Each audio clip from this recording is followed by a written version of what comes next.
바리케이트를 쳐야 합니다. 언론 양심의 역사를 이어갈 언론의 바리케이트를 칠 때다.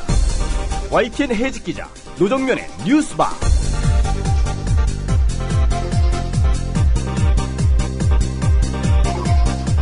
청취자 여러분 안녕하십니까? 어서 오십시오. 12월 16일 뉴스바 문이 열렸습니다. 요즘 안녕하십니까라는 늘 하던 인사가 예사롭게 들리지 않습니다. 며칠 전 한 대학의 안녕들 하십니까라는 제목의 대자보가 나붙은 뒤 안녕하지 못한 현실을 참고 또 참아오던 청년들 수십만 명이 안녕하지 못하다고 입을 열었습니다. 페이스북에서 좋아요를 누른 사람이 벌써 21만 명을 돌파했습니다. 대자보를 처음 묻힌 고려대 주현우 학생 스튜디오로 초대했습니다. 주현우 학생의 대자보에 중요하게 언급된 철도노조원 직위 해제의 장본인 최연혜 코레일 사장이 어제 대국민 담화문을 발표했습니다. 거기에 이런 문장이 담겨 있었습니다. 국민들은 불법 파업으로 안녕하지 못하다. 20대 청년들의 진지한 물음에 내일 모레면 환갑인 공기업 사장이 말장난이나 한다는 인상을 받습니다. 뉴스의 재구성에서 들려드리겠습니다. 국내 언론의 북한 보도가 도를 넘고 있는 것은 사실이지만 그렇다고 최근 북한 정가의 소식에 뉴스 가치가 없다 할 수도 없습니다. 북한 전문 기자인 시사인 남문희 대기자와 관련 인터뷰 예정돼 있습니다. 잠시 후에 뵙겠습니다. 학교 폭력 예방 앱 스마트 보디가드. 스마트폰 왕따 문자 등 사이버 학교 폭력이 6배 이상 늘었습니다. 학교 폭력은 언제나 욕설, 모욕, 협박과 같은 폭력 문자를 동반합니다. 그런 학교 폭력 문자만을 감지하여 부모님께 알려드립니다. 미리 알면 예방할 수 있습니다. 구글 플레이에서 학교 폭력 예방 전문 어플 스마트 보디가드를 설치하세요. 지금 설치하고 먼저 무료 이용해보세요. 마키아벨리의 군주론 탄생 500주년, 책마루가 내놓은 세번역 군주론. 군주의 능력과 시민의 역할은 무엇이어야 하는가? 범죄로 군주가 된 사람을 어떻게 처리해야 하는가? 지금 대한민국에 필요한 충고를 담은 마키아벨리의 군주론. 서울대 신철희 박사가 새로 번역한 책마루의 군주론. 지금 서점에서 만나보십시오. 책마루 출판. 남성 여러분, 값비싼 옷을 입어도 폼이 안 나고 운동할 시간은 없으시다고요? 늘어진 뱃살과 튀어나온 가슴살 때문에 고민이십니까? 입는 순간 경험하시게 될 서프라이즈! 바디뷰 프리미엄은 고가의 스포츠웨어에 쓰이는 아쿠아엑스 원사를 사용, 최첨단 공법으로 탁월한 보정력과 신축성, 가공할 흡수력을 겸비했습니다. 우와, 정말 신기해요. 늘어진 가슴이 근육처럼 탄탄해지고 올챙이 같았던 뱃살도 올라보게 들어간대요. 바디뷰 대단합니다. 입는 순간 몸짱이 되는 남자 보정 속옷 바디뷰.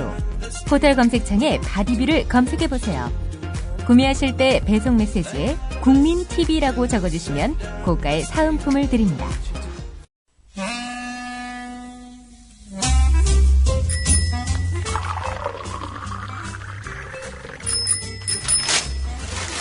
아침 신문 귀로 읽으세요. 김용민의 조간 브리핑. 네, 오늘 아침 신문들은 어떤 뉴스에 주목하고 있는지 김용민 PD와 함께 살펴보는 시간입니다. 안녕하세요. 네, 안녕하십니까. 네, 어떤 신문, 어떤 기사부터 볼까요? 중앙일보 칼럼부터 보겠습니다. 지금 우리 안보는 미국에 의존하면서 경제는 중국에 기대는 양다리 걸치기 전략 아닙니까? 현재로서는 가장 바람직해 보이지만 과연 언제까지 지속될 수 있을지 장담하기 어렵다는 내용의 문정인 연세대 교수 칼럼이 주목됩니다. 자, 이 문정인 교수는요, 박근혜 정부의 선택지는 무엇이어야 하는가? 이 시점에서 40년 전 박정희 대통령의 행말을 다시 한번 복기해보자. 이렇게 이어가고 있습니다. 먼저 자주국방의 의지를 분명히 해야 한다는 것입니다. 둘째, 한미동맹에 대한 과도한 의존을 경계하면서 외교적 포석을 마련해야 한다는 것. 셋째, 미중, 중일 관계가 개선될 수 있도록 평화와 협력의 분위기를 만드는데 한국이 주도적 역할을 맡고 나서야 한다는 것입니다. 이를 위해서 주변 나라들과 설린 균형 외교 전개가 필수적인 거지요. 특히 같은 처지에 있는 일본과의 공조도 마다해서는 안 된다. 이런 지적도 제기하고 있습니다. 예. 자, 그런데 왜 이걸 보수 정권에서는 외면하려 할까요? 예. 그 참 이해하기 어렵습니다. 왜냐하면은 이거대로 하면은 좋은데 이게 바로 노무현 대통령의 정책이거든요. 자, 노무현 대통령 동북아 균형자론을 그동안 주창해 왔는데 말이죠. 이거대로 하면 안 된다. 노무현이 하면 무조건 반대로 해야 된다라는 이런 인식들을 갖고 있어서인지 이명박 정권 때는 지나친 친미, 미국 의존 외교를 펼쳐왔고요. 박근혜 정권은 뭐 이두저도 아닌 지금 그런 흐름을 보이고 있는데요. 박정희 대통령이 실은 원조였다. 이런 얘기입니다. 미국에 의존하지 말고 동북아 균형자 역할을 담당함으로써 우리의 입지를 스스로 세우자. 자주국방 당연히 여기는 필수적이다. 이런 이야기. 좀 귀를 기울일 필요가 있습니다. 아버지 정책이란 얘기죠. 예. 문정인 교수의 지적이 상당히 눈길을 끌었습니다. 네, 저희 문 교수가 사람 설득하는 방법을 잘 아시는 것 같아요. 네. 아버지 거야. 아버지가 하신 거야. 이렇게 해서 설득하려는 것 같습니다. 자, 한겨레 기사가 보겠습니다. 이 상당히 놀랍습니다. 이 검찰의 말을 종합해 보면 이렇다는 겁니다. 서초구청에서 최동욱 전 검찰총장의 혼외 아들로 지목된 채모군의 가족관계 등록부 조회가 이루어진 시점이요. 6월 11일 낮 2시 10분쯤이었습니다. 자, 그런데 말이죠. 청와대 조호영 행정관과 이 조이제 서초구청 국장이 문자 메시지를 주고받기 2시간 20분 전이라는 겁니다. 이게 뭐가 놀라우냐. 이 조호영 행정관과 조이제 국장, 이 두 사람이 말하자면은 문자 메시지를 주고받으면서 결국 조 국장이 이 조 행정관에게 채모군의 가족관계 등록부를 보낸 거 아니냐. 이런 그동안의 추론을 깨는 거기 때문입니다. 자, 조호영 행정관, 청와대 행정관이 서초구청 국장에게 채모군의 주민등록번호와 본적을 알려주면서 개인정보 조회를 요청하는 문자 메시지를 주고받은 시점은 그날 낮 4시 반쯤이었다는 겁니다. 예. 자, 게다가 검찰이 대법원 전산정보센터로부터 확보한 자료에는 서초구청이 이날 낮 2시 10분쯤 단 한 차례 채모군의 가족관계 등록부를 조회한 것으로 나타나 있습니다. 그렇다면은 조호영 행정관, 청와대 행정관, 그리고 조이제 국장, 서초구청 국장, 이 청와대 행정관과 서초구청 국장 사이에 채모군 개인정보 조회 요청하기 또 요청받기 그 이전에 이미 제3의 인물이 서초구청 관계자를 통해서 채모군의 개인정보를 빼내갔음을 의미합니다. 예. 자, 이 조호영 행정관에서 조이제 국장으로 이것이 아닌 또 다른 라인으로 채모군의 개인정보가 유출됐을 가능성이 있다. 이렇게 볼 수 있는 겁니다. 예. 자, 검찰은 그렇다면은 그 제3의 인물이 누구인지 밝히는데 수사력을 모으는 한편 채모군의 개인정보 파악을 주도한 인물을 은폐하려고 조호영 청와대 행정관과 조이제 서초구청 국장이 정보 유출의 통로인 것처럼 꾸며졌을 가능성도 살펴보고 있습니다. 네. 그러니까 조회를 한 주체가 서초구청인 것은 동일하고요. 예. 그 두 라인 모두 서초구청에서 조회가 이루어지도록 돼 있었고, 다만 의뢰를 한 쪽이 하나는 청와대 조호영 행정관이었고요. 네. 다른 하나는 모르는 거죠, 아직. 예, 그렇습니다. 뭐 이거 조사를 누가 빨리 해오는지 서로 경쟁을 했나요? 사실 청와대가 말이죠. 조호영 행정관 얘가 했어요. 이런 식으로 해서 조호영 행정관을 딱 내밀었잖아요. 그리고 그 윗선으로 의혹이 번지는 것을 막기 위해 무던히도 애를 썼고요. 그래서 뭐 안전행정부 얘기를 했죠. 엉뚱한 안전행정부 이 김모 국장을 끌어들였다가 아주 망신을 샀습니다. 자, 이 사실 뭐 지금 드러난 것만 보더라도 청와대 민정수석실이 조호영 행정관의 진술만 그대로 믿고 안전행정부 김모 국장을 윗선으로 지목한 그런 허탕 감찰 결과를 경솔하게 발표한 모양새가 됐습니다. 드러난 것만 보더라도. 청와대는 결과 발표 당시에도 김모 국장이 박근혜 정부 초반에 청와대 민정수석실에 근무한 사실을 제대로 공개하지 않아서 꼼수를 뒀다는 지적을 받은 바 있는데요. 제가 아까 말씀드린 대로 경쟁이 벌어지지 않았을까. 그것이 네. 상당히 개연성이 있다고 봐요. 사실 이런 관계 조사는 그것이 뭐 합법이든 불법이든 간에 네. 민정의 담당 아닙니까? 그렇습니다. 우리가 통상적으로 예상하건대. 그리고 또 민정에서 이런저런 개입을 했음을 알려주는 여러 가지 보도가 있었고요. 네. 그런데 엉뚱하게도 지금 총무 쪽에서 라인이 발견이 된 거란 말이에요. 그렇습니다. 시설 관리하는 분이 네. 왜 채모군에 정보를 알려했을까? 혹시나 그 측근들 사이에서 경쟁이 벌어진 것이라면 네. 훨씬 더 심각한 문제가 아닐까 생각합니다. 네. 한겨레 사설을 그런 의미에서 주목하지 않을 수가 없습니다. 조영 행정관이 배후를 지금 불지 않고 있다고 하는데 배후를 불지 않는 이유는 너무나 자명하다. 몸통이 드러날 경우 일어날 후폭풍이 얼마나 거셀지 알기 때문이다. 조영 행정관의 침묵은 역설적으로 청와대 몸통설에 더욱 힘을 더한다. 차동욱 전 총장의 혼외 아들 의혹 사건이 터졌을 때부터 청와대는 몸통으로 지목되었다. 청와대 민정수석실이 최근에 혈액형 정보를 들먹이면서 사퇴를 압박했다는 정황 등도 포착됐다. 조영 행정관이 버티면 버틸수록 청와대에 쏠리는 의심은 더욱 커질 수밖에 없다. 이런 얘기입니다. 자, 그러면서 한겨레는 문제는 과연 검찰이 배후를 밝혀낼 의지가 있는가 하는 점을 이렇게 거론하고 있는데요. 이번 사건 수사 과정에서 보인 검찰의 태도는 이중적이다. 서초구청에 대한 압수수색 등 나름대로 수사의 적극성을 보이면서도 조영 행정관의 청와대 사무실 압수수색을 하지 않는 등 소극적인 모습도 동시에 보이고 있다. 수사가 청와대 문턱 앞에 이르면 머뭇거리는 그런 형국이다. 만약 검찰이 이번 사건의 윗선을 밝혀내는데 실패한다면 검찰은 천하의 웃음거리로 전락할 것이다. 조영 행정관 한 사람한테 모든 혐의를 뒤집어 씌우고 사건을 그의 개인적 일탈로 마무리 짓기는 이미 너무 멀리 와버렸다. 그렇다고 배후가 있는 것은 분명한데 조영 행정관이 도무지 입을 열지 않아서 밝혀내지 못하고 수사를 종결한다고 말하는 것은 검찰로서는 감당하기 힘든 치욕이다. 새로 출범한 김진태 검찰총장 체제의 위신이 땅에 떨어지는 것은 두말할 나위가 없다.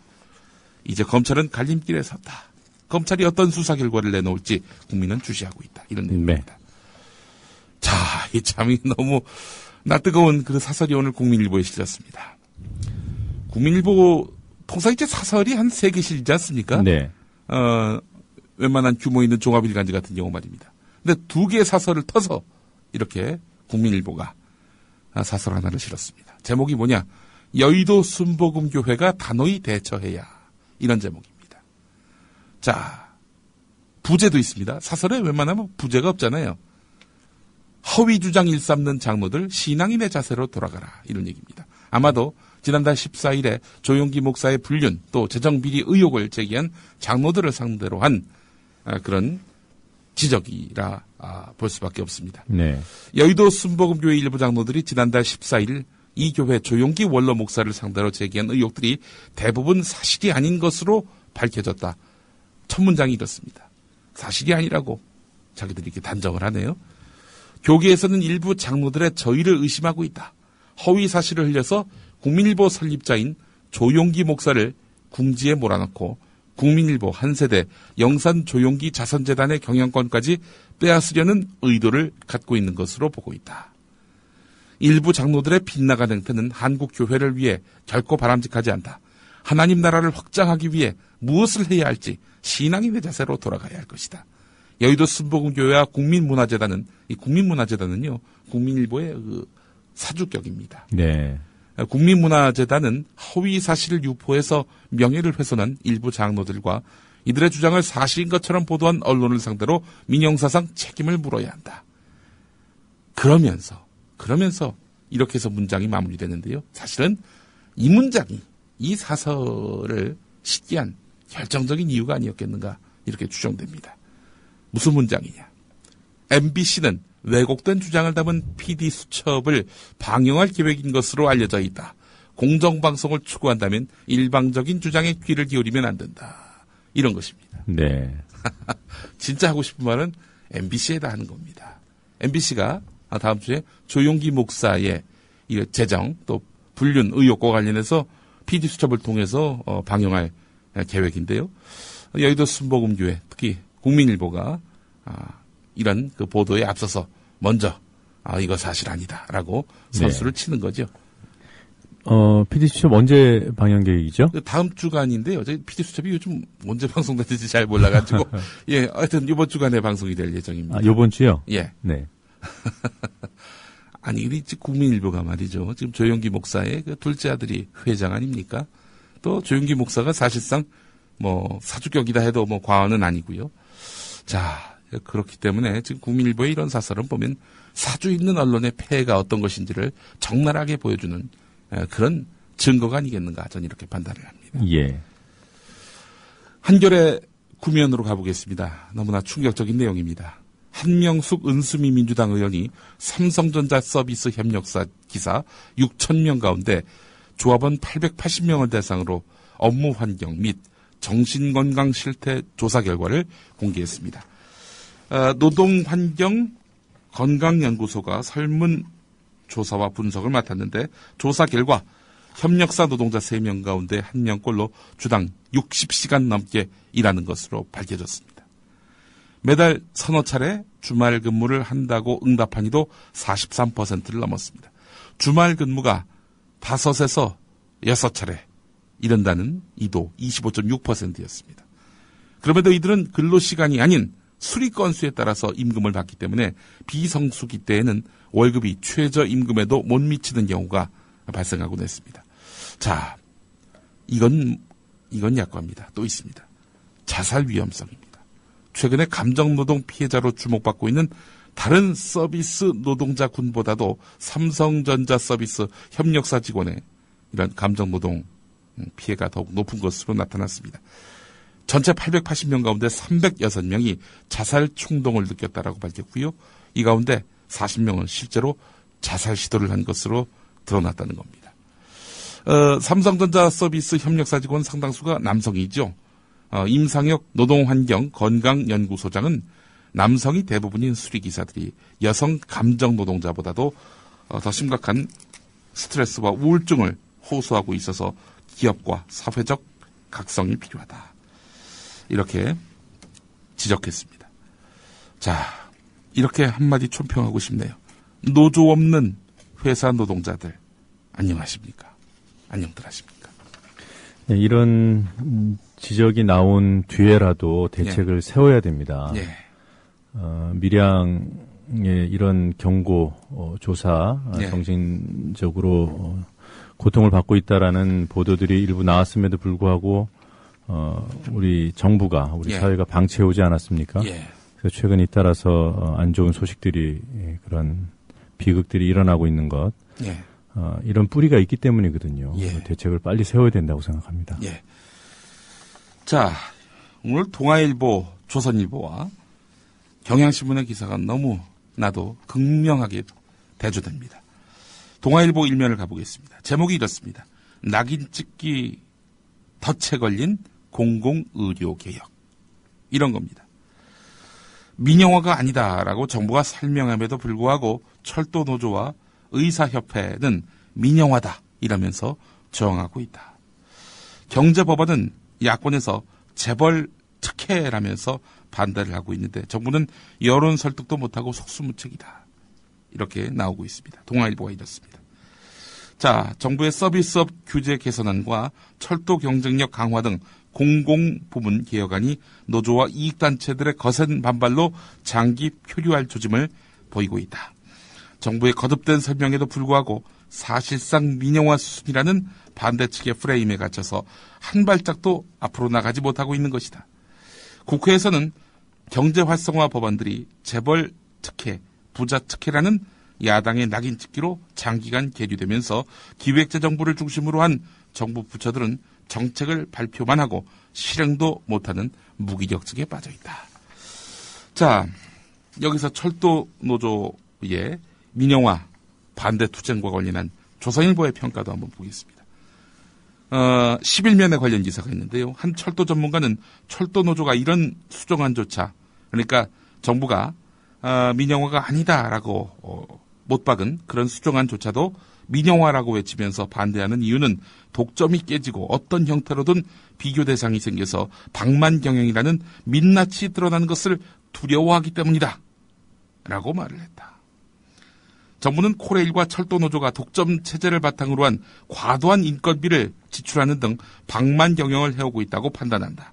코레일에 따르면 기관사들의 평균 연봉은 7천만 원에서 8천만 원 수준이고 KTX 기장은 8,600만 원 정도를 받는다. 승무원인 KTX 열차팀장 평균 연봉도 7,700만 원에 달한다. 한 코레일 관계자는 경력이 20에서 30년 된 고참이 많고 위험수당 등이 붙기 때문에 상당히 이런 부분에 있어서 저항이 거세다. 파업하고 단체 협약을 할 때마다 조금씩 양보하다 보니까 회사는 만년적자인데 직원들은 납득하기 어려운 고임금을 받는 구조가 된 측면도 있다. 이렇게 말하고 있습니다.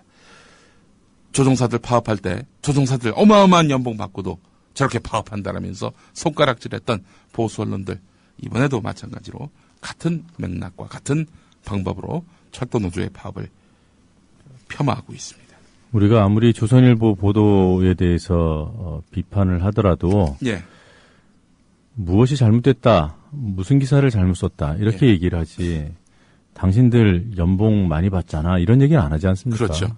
조선일보 기자들의 연봉 이를 알 수 있는 그 수년 전에 자료가 하나 나왔는데 지금 그 기관사들 연봉하고 비슷해요. 한국기자협회에서 내놓은 그런 자료를 보니까 한 7,000대더라고요. 보니까 7천만 원대. 아, 그래요? 지금 자기들은 그래서 파업 안 하나? 자, 경향신문 기사를 보겠습니다. 동아조선은 이렇고요. 자, 빗장 풀린 민영화, 공공성이 무너진다. 이런 제목입니다. 이 기사 역시 일면에 실렸습니다. 철도는 정부가 수서발 KTX 운영사에 코레일과 공공자금만을 투입한다는 방침이지만 역대 정부에서 추진한 민영화의 전 단계로 철도 노조와 시민단체들은 보고 있다. 최근에 JTBC 시민 여론조사에서도 54.1%가 민영화 수순이라고 보았다. 의료 분야 민영화도 도마에 올랐다. 지난 13일 정부가 내놓은 투자 활성화 대책에는 의료법인이 영리회사를 자법인으로 둬서 관광호텔, 여행 등 부대 사업을 할 수 있도록 허용했다. 병원은 수익을 의료업에 투자해야 하는 비영리 법인으로 두더라도 자법인의 수익은 법인 구성원에게 배분할 수 있도록 한 것이다. 이에 대해서 내가 만드는 복지국가의 김종명 의료팀장은 자법인을 통한 영리 병원화 효과를 노린 것이다. 라면서 환자를 수익을 뽑아갈 대상으로 다루지 않도록 의료 공공성을 지켜온 장벽을 자법인이라는 우회로로 해체하려 하고 있다. 이렇게 말을 했습니다.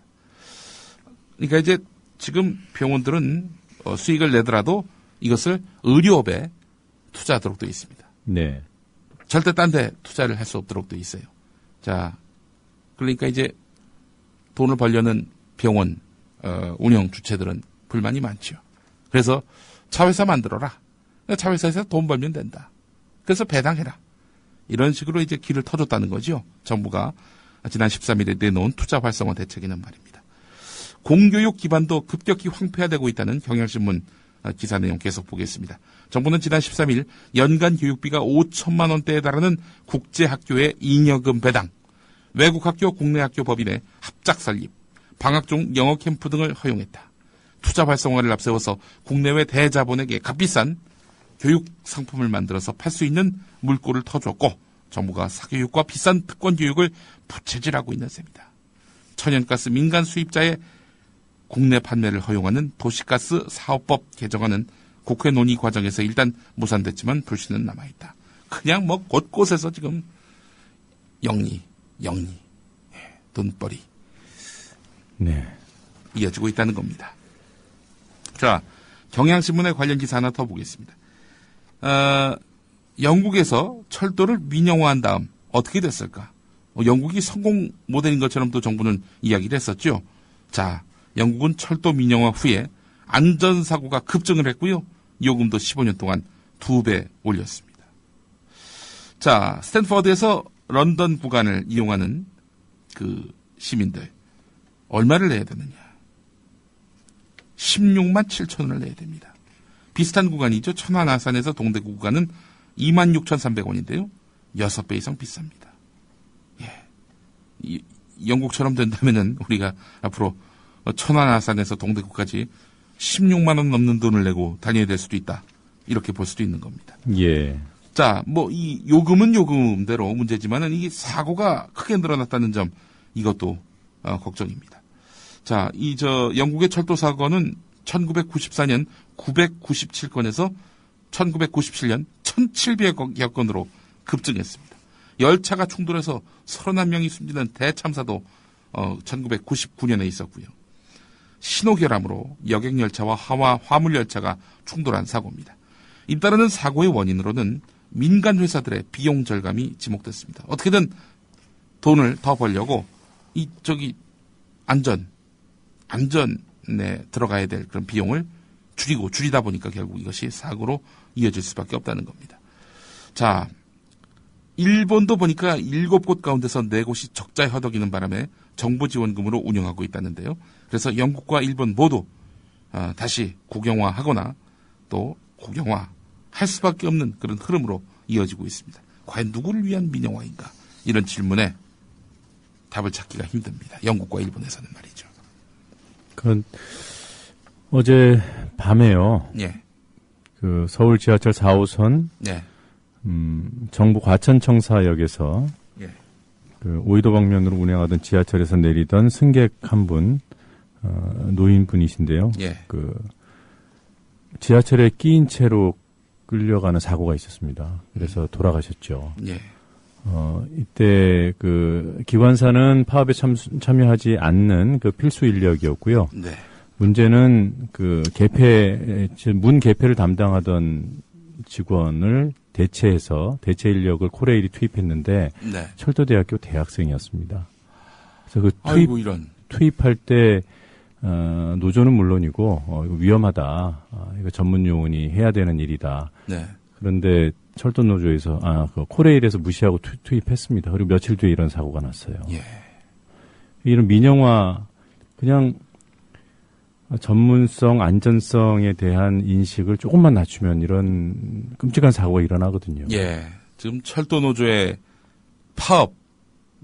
파업에만 너무 집중하지 마시고요. 도리어 이렇게 준비 안 된, 훈련 안 된 인력들이 투입이 돼서 어마어마한 그런 안전의 위험을 겪을 수도 있다. 민영화 이후에. 이런 점을 좀 충분히 우리가 감안할 필요가 있을 것 같습니다. 예. 자, 마지막 기사 하나 더 보겠습니다. 이런 게 진짜 막말인데. 어떻게 이런 거는 사회면에 이렇게 조그맣게 실리나 모르겠습니다. 제가 확인은 못 해봤습니다만 조선동아일보에 이 기사가 실렸는지 모르겠습니다. 부경대학교, 이 국립대입니다. 여기 그 하봉규 교수라는 사람이 있습니다. 다른 과도 아니고 바로 정치외교학과 교수인데 하봉규 교수가 자신의 페이스북에다가 군사 쿠데타가 필요한 사태다. 이런 제목의 글을 올렸습니다. 반세기 전인 4.19 혁명 이후 혼란했던 전국이 군사 쿠데타를 불렀다면서 50년 전 군사 쿠데타가 필요한 상황이 재현되고 있다. 민생 파탄에 빠진 조국 현실을 바로잡기 위해서 군사 쿠데타를 선택했고 이후 조국 근대화의 위협을 달성했던 국군의 모습을 다시 보고 싶다. 민주주의가 아무리 높은 가치일지라도 조국 안위보다 높을 수는 없으며 질서와 교양이 포기되고 폐륜과 범죄가 판치던 사회는 스스로의 정당성을 포기한 것이다. 이제 반세기 전 존망의 위기에 빠진 조국을 구하기 위해서 군인의 본분도 접어야 했던 선배들의 고뇌를 진지하게 생각해야 할 때 이렇게 적었습니다. 이거 내란 선동찬인가요, 이거? 그렇죠. 글쎄요. 근데 이게 별 문제가 안 되는 구조가 간다면은 이거야말로 정말 국기가 문란한 거 아닙니까? 조선일보는 이 기사 쓰지 않았네요. 그렇습니까? 참. 이런 말은 막말이 아닌 모양입니다. 참. 자기를 눈내는 말이죠. 예. 이게 참 어떻게 봐야 될지 모르겠습니다. 근데 우리 이봉규 교수께 한마디 하고 싶습니다. 하봉규. 하봉규 교수. 네. 이봉규는 또 채널 A에 자주 나오시는 정치평론가죠. 예. 죄송합니다. 이봉규 씨한테. 하봉규 교수한테 하고 싶은 말입니다.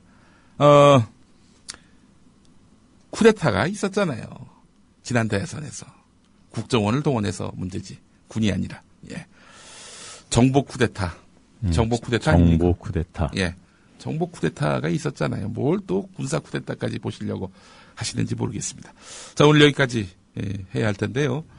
자, 오늘 소식 잘 들었습니다. 고맙습니다. 감사합니다. 우리라이프 상조 홍대리입니다. 정치자와 국민TV 조합원의 성원에 힘입어 저희 사장님이 국민TV와 본격적인 업무 제휴를 하기로 하고 시원하게 쏘셨습니다. 우리라이프 상조는 어떤 위협에도 굴하지 않고 국민TV와 함께하는 신뢰받는 상조회사가 되겠습니다. 저희가 최고라고 하지 않겠습니다. 하지만 최선을 다하겠습니다. 열심히 하겠습니다. 지켜봐 주시고 도와주십시오. 1600-3267, 1600-3267 국민TV와 함께하는 우리라이프 상조 홍대리였습니다. 개념 상조 우리라이프 상조가 여러분들의 성원에 힘입어 국민TV와 함께 상생할 수 있는 제휴를 맺었습니다. 우리라이프 상조는 참다운 상조 서비스를 위해 바른 길만 가겠습니다. 지금 가입하시면 회원님이 납입하신 소중한 납입금의 10%를 매달 국민TV 발전을 위해 사용하겠습니다. 1600-3267 국민TV와 함께하는 우리라이프 상조입니다. 신동원 조합원 신청 광고입니다. 고혈압, 동맥 경화 등 윤류와 소금을 많이 먹는 폴란드인의 각종 성인병 극복을 위해서 폴란드 정부가 국책사업으로 지정한 신비의 열매 아로니아. 건강한 변화를 원하신다면 평산네이처 아로니아 진. 이제 대한민국의 건강을 책임집니다. 검색창에 평산네이처를 검색하세요. 문의는 1661-2087, 1661-2087.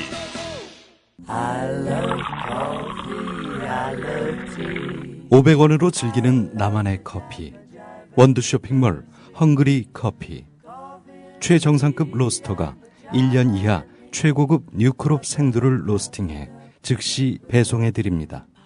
대량 구매 시 가격이 할인됩니다. 검색창에 헝그리 커피를 검색하세요. 헝그리커피.com. 헝그리 커피에서 원두를 구매하시는 분들께는 차량용 국민TV 스티커 2매를 함께 보내드립니다.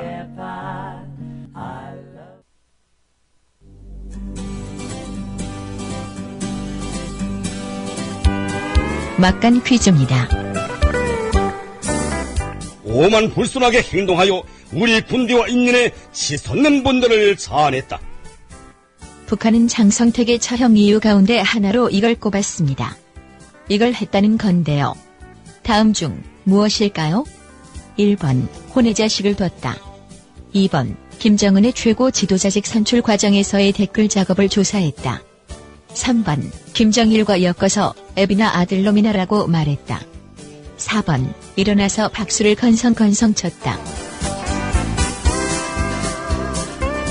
답을 아시는 분은 정답과 함께 연락 가능한 이메일을 적어주세요. 세 분을 선정해 기념 음반을 보내드립니다.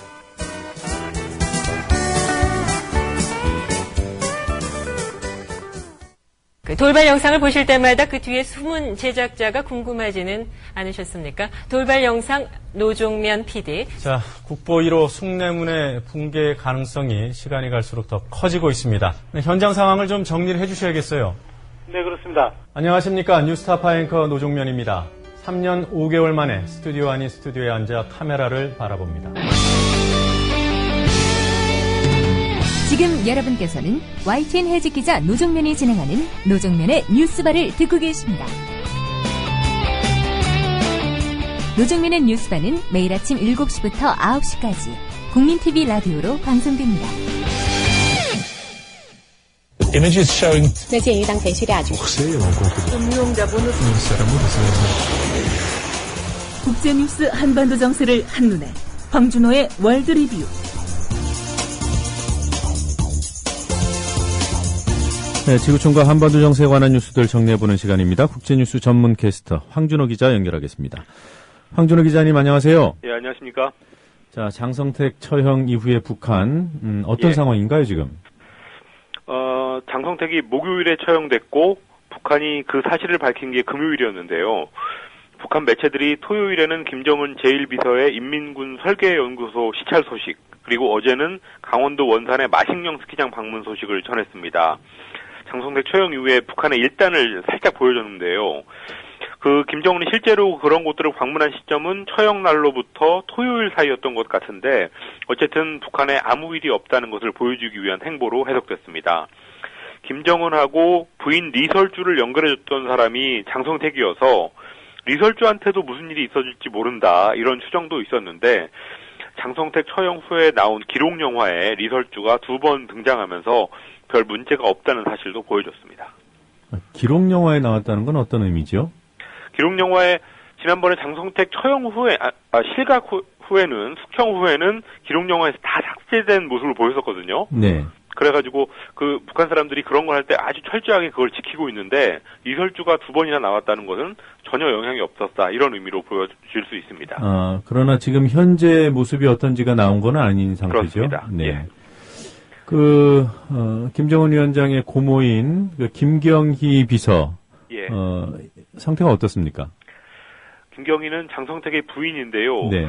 금요일에 사망한 김국태 당 검열위원장의 장의위원 명단에 김경희 비서가 들어가면서 그 신변에 문제가 없다는 사실도 확인됐습니다. 네. 그리고 장성택하고 가까운 인물로 알려진 박봉주 내각총리, 또 로두철 부총리, 이런 사람들도 대부분 김국태 장의위원에 들어가면서 장성택과의 동반 숙청 규모가 작아지거나 아니면 좀 아랫사람들만 손보고 마는 걸로 끝날 수 있다, 이런 추정이 나오고 있습니다.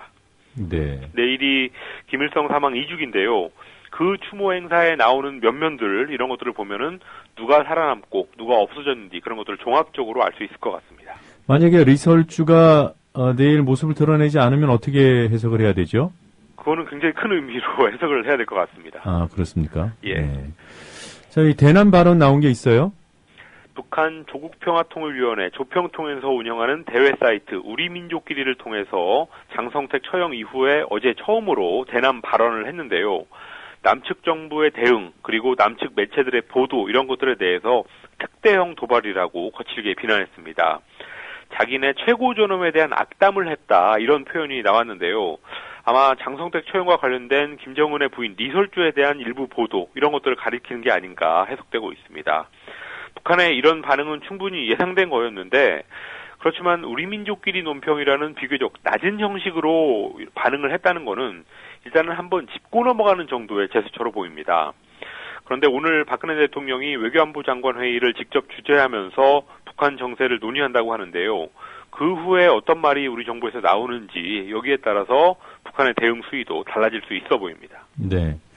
자, 다른 소식 좀 알아보죠. 중국의 방공 식별구역 선포 이후에 이 한반도 주변 정세가 좀 뒤숭숭하지 않습니까? 예. 미국과 중국 군함이 충돌할 뻔했어요. 예, 중국이 방공 식별구역을 선포해서 긴장이 고조되던 그 와중에 남중국해에서 중국과 미국의 해군 함정들이 충돌 직전까지 갔던 것으로 알려졌습니다. 네. 특히 중국 함정이 미국 함정에 의도적으로 돌진했다고 전해지면서 미국 쪽에서는 중국이 남중국해 영유권 문제를 부각시키려고 의도적으로 도발했다, 이런 해석이 나왔습니다. 지난 5일에 있었던 일인데요. 남중국해 공해상에서 중국의 항공모함 랴오닝호의 활동을 미국 해군의 카오펀스호라는 배가 감시하고 있었는데, 그 카오펀스호를 향해서 중국 함정이 약 180m 거리까지 아주 가까이 돌진했다고 미국 태평양 함대사령부가 지난 금요일에 밝혔습니다. 카오펀스호가 항로를 바꿔서 충돌은 없었습니다. 그렇지만 이번 사건은 2차 대전 후에 태평양의 제해권을 장악한 미국, 그리고 거기에 도전하는 중국의 경쟁이 점점 치열해지고 있음을 보여줬다고 뉴욕타임스가 전문가들의 설명을 전했습니다. 네, 중국 쪽 설명은 어떻던가요? 미국 함정이 경고를 무시하고 먼저 접근했다, 이런 식으로 정반대의 관점을 보여줬습니다. 중국 관영 황구시보가 전했는데요. 중국 군함이 카오펀스호에 정지하라고 경고를 했지만 카오펀스가 그걸 무시하고 계속 전진했다라고 하면서 미국이 자유항해를 빌미로 중국의 앞바다를 계속 정찰하고 있다고 전했습니다. 제3자가 볼 수 없는 상황이었으니까 양측의 주장을 같이 들을 수밖에 없는데 미국 쪽이 성명까지 낸 거를 보면은 필요하다면 자기들의 주장을 입증할 자료가 있으니까 성명을 내지 않았나 싶습니다. 2001년에는 양측의 군용기가 충돌했던 적이 있었고 또 2009년에는 중국 함정이 미국 초계함에 근접 돌진한 적도 있었는데요. 미국 쪽에서는 중국의 고의성이 점점 더 심해지고 있는 것으로 보고 있습니다. 네. 자, 이 문제들과 관련해서 일본이요. 동남아시아 국가연합 아세안이죠. 이쪽에 공을 많이 들였다 이런 보도가 나오지 않았습니까? 예. 네, 결과는 어땠나요? 결과가 별로 좋지 않았던 것 같습니다. 아베 일본 총리가 토요일에 도쿄에서 아세안 10개국 정상들하고 정상회담을 한 후에 공동선언을 발표했는데요. 일본은 중국의 방공식별구역 선포를 비판하는 어떤 명시적인 문구가 공동선언에 들어가기를 원했는데 비행의 자유 이런 식의 추상적인 문구에만 합의했습니다. 또 중국, 필리핀, 베트남 등이 영토 분쟁을 하고 있는 남중국해에 대해서도 평화적인 분쟁 해결이 중요하다 이런 식으로 원칙적인 표현만 나왔습니다. 경제 분야에서만 일본이 5년간 2조 달러의 원조를 동남아시아에 하기로 했는데요. 잘못하다가는 일본이 돈만 쓰고 챙길 것은 못 챙기는 그런 상황이 올 수도 있을 것 같습니다. 네. 아무래도 그 아세안 국가들이 중국의 눈치를 본다 이렇게 볼 수 있겠죠? 그렇습니다. 아세안에는 캄보디아나 라오스 같이 대놓고 친중 노선을 취하는 그런 국가들이 있고요. 또 싱가포르, 말레이시아, 인도네시아 이런 나라들도 국내적으로는 화교들이 경제를 장악하고 있고 또 중국하고 척을 지면 안 되는 상황이라는 걸 잘 알고 있으니까 일본에 협조할 수 없었던 것으로 보입니다.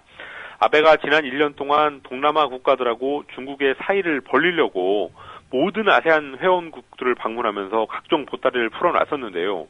결국에는 별 성과를 못 거두는 쪽으로 결론이 나고 있습니다. 네. 자, 이 달에 도착한 중국 우주선 창어 3호든가요? 예. 사진을 전송해 왔어요. 중국의 달 탐사 위성 창어 3호가 그저께 밤에 달 착륙에 성공했고 네. 또 탐사자인 옥토끼호가 어제 달 표면에 내렸습니다.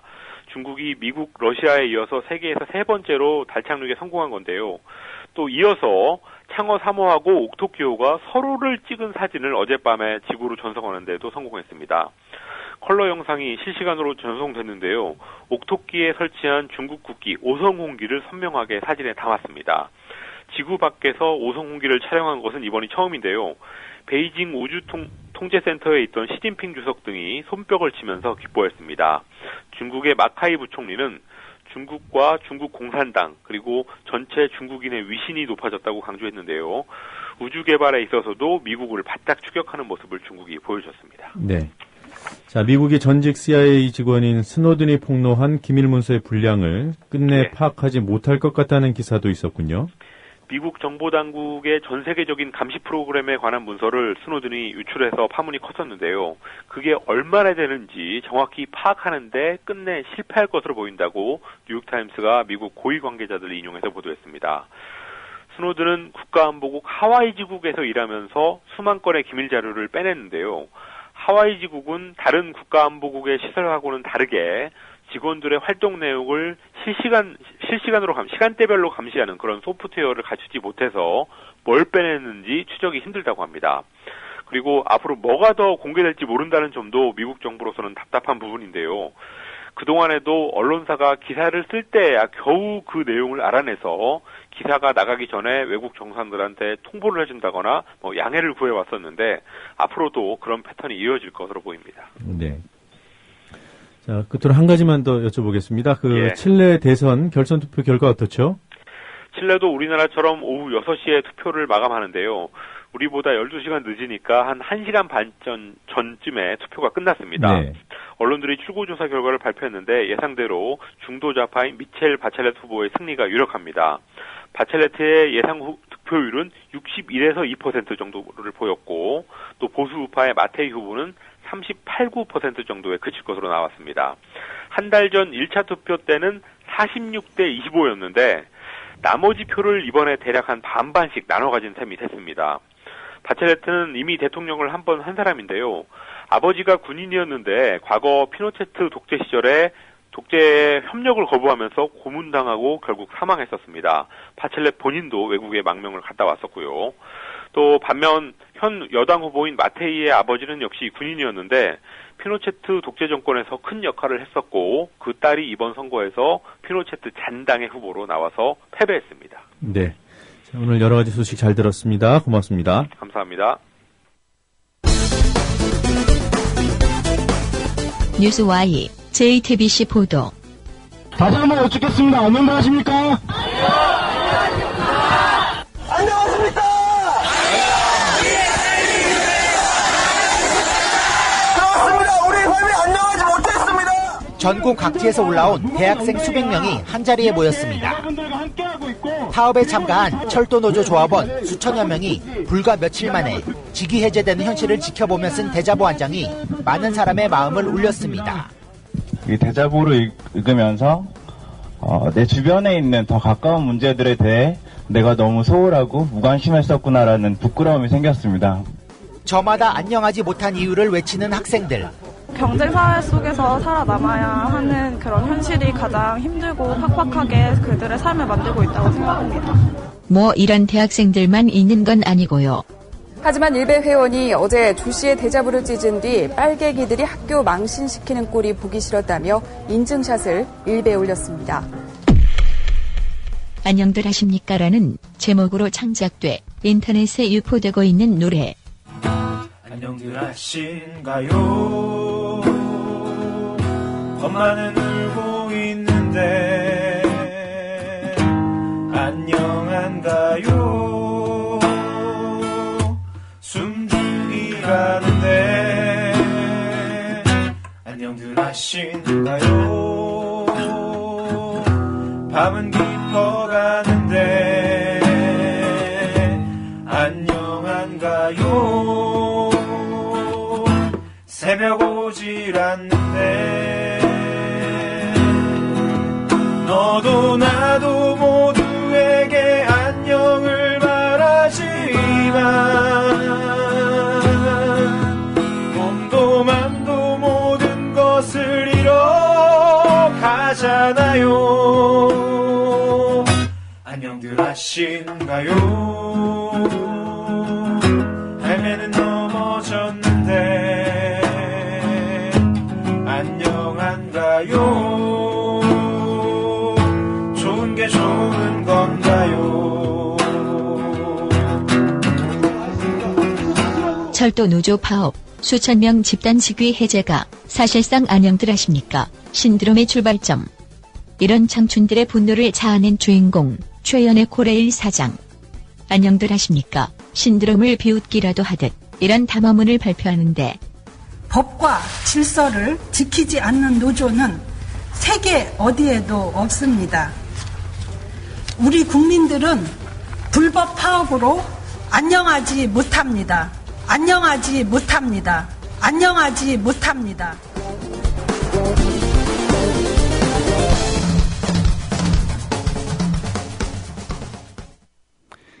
노정면의 뉴스바와 함께하고 계신 현재 시각이 7시 48분입니다.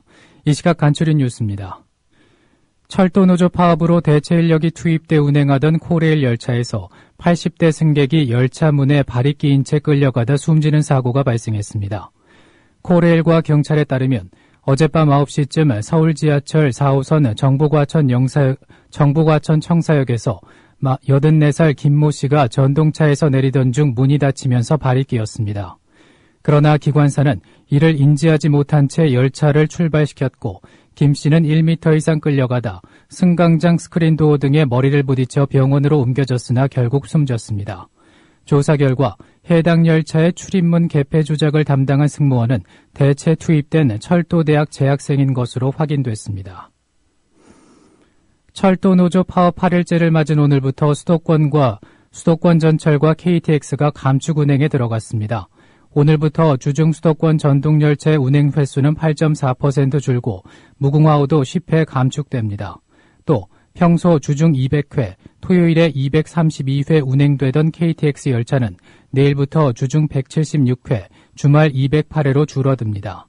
이런 가운데 전국철도노조는 수서발 KTX 법인 면허 발급 중단을 요구하면서 내일까지 응답이 없으면 오는 19일 박 대통령 당선 1주년을 맞아 조합원 3천여 명이 참여하는 상경투쟁을 벌이겠다고 밝혔습니다.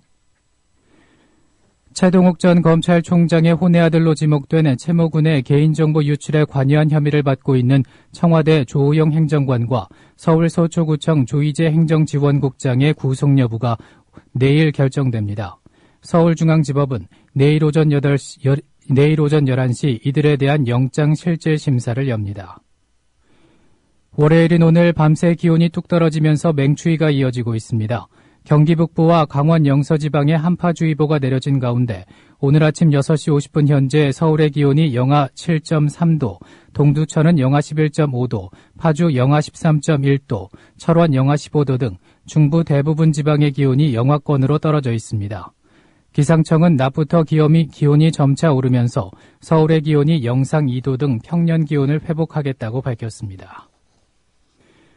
국회 국가정보원 개혁특위는 오늘 국회에서 국정원 등 국가기관의 정치적 중립성 강화 방안에 대한 공청회를 개최합니다. 특위는 이 자리에서 국정원에 대한 국회의 통제권 강화, 공무원의 정치관여 행위 처벌 강화, 내부 고발자의 신분 보호 방안 등을 논의합니다. 안전행정부에 따르면 전국의 지방세 고액 상습 체납자가 14,500명인 것으로 나타났습니다. 3천만 원 이상 지방세 체납자는 지난해보다 25.7% 늘었으며 명단 공개 대상자의 전체 체납액은 2조 1,400억 원으로 26.6%인 4,500억 원 증가했습니다.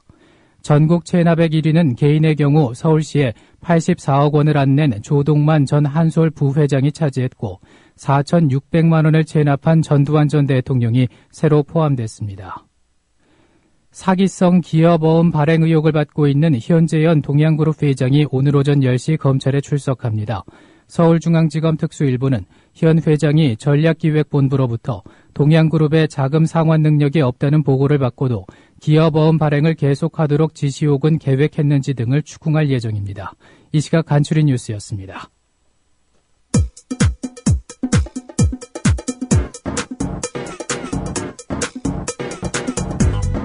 노정면의 뉴스바, 이제는 이슈 탐험입니다. 지난 3일 국내 언론은 북한의 2인자 장성택 실각설을 대대적으로 보도하기 시작했습니다. 이를 두고 과잉보도, 과장보도, 물타기 보도라는 등의 비판이 잇따랐죠. 그러다 장성택 사형 사실이 확인됐습니다. 국정원이 이번만큼은 체면 치레를 한 것일까요? 시사인 남문희 대기자와 함께 이 문제 짚어보도록 하겠습니다. 안녕하세요. 노종면입니다. 네, 안녕하세요. 네, 국정원이 이번에는 정보를 제대로 우리 국민들에게 알려준 것인지 전반적으로 네. 문제가 없었던 것인지 먼저 좀 짚어주시겠습니까? 결과적으로 볼 때 시의적절하게 네. 앞서서 정보를 노출한 것은 사실인 것 같고요. 네. 다만 제가 문제 제기를 했던 거는 장성택의 현재 위상에 대한 평가를 일반적으로 그 시중에서 많이 얘기됐던 대로 정보기관이 했다는 것은 좀 문제점이 있다고 봅니다. 네. 그러니까 국정원 발표문에 장성택에 대해서 2인자이자 핵심 실세이자 후견인 이렇게 표현을 했거든요. 네. 그거는 이제 많이 알려진 얘기긴 하지만은 네.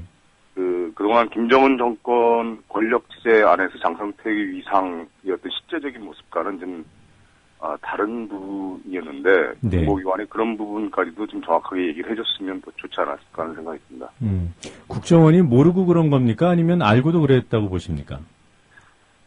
그거야 국정원이 어떻게 했는지 알 수 없는 거고요. 네. 다만 저는 국정원이 모르지는 않았으리라는 생각을 합니다. 네. 그러나 그걸 그렇게 설명하기에는 상당히 복잡한 부분이 있을 테고, 네. 그리고 또 사실 그 발표의 효과랄까, 이런 걸 극대화하기 위해서는 그냥 넘어갈 수도 있었겠죠. 네. 자, 그러면 장성택이 언제부터 사실상 실각 상태였는지 좀 하나하나 좀 여쭤보도록 하겠습니다. 네네. 남 기자님 쓰신 기사를 보니까 이미 김정일 위원장 때 장성택을 제거하려 했다 이런 내용이 있더군요.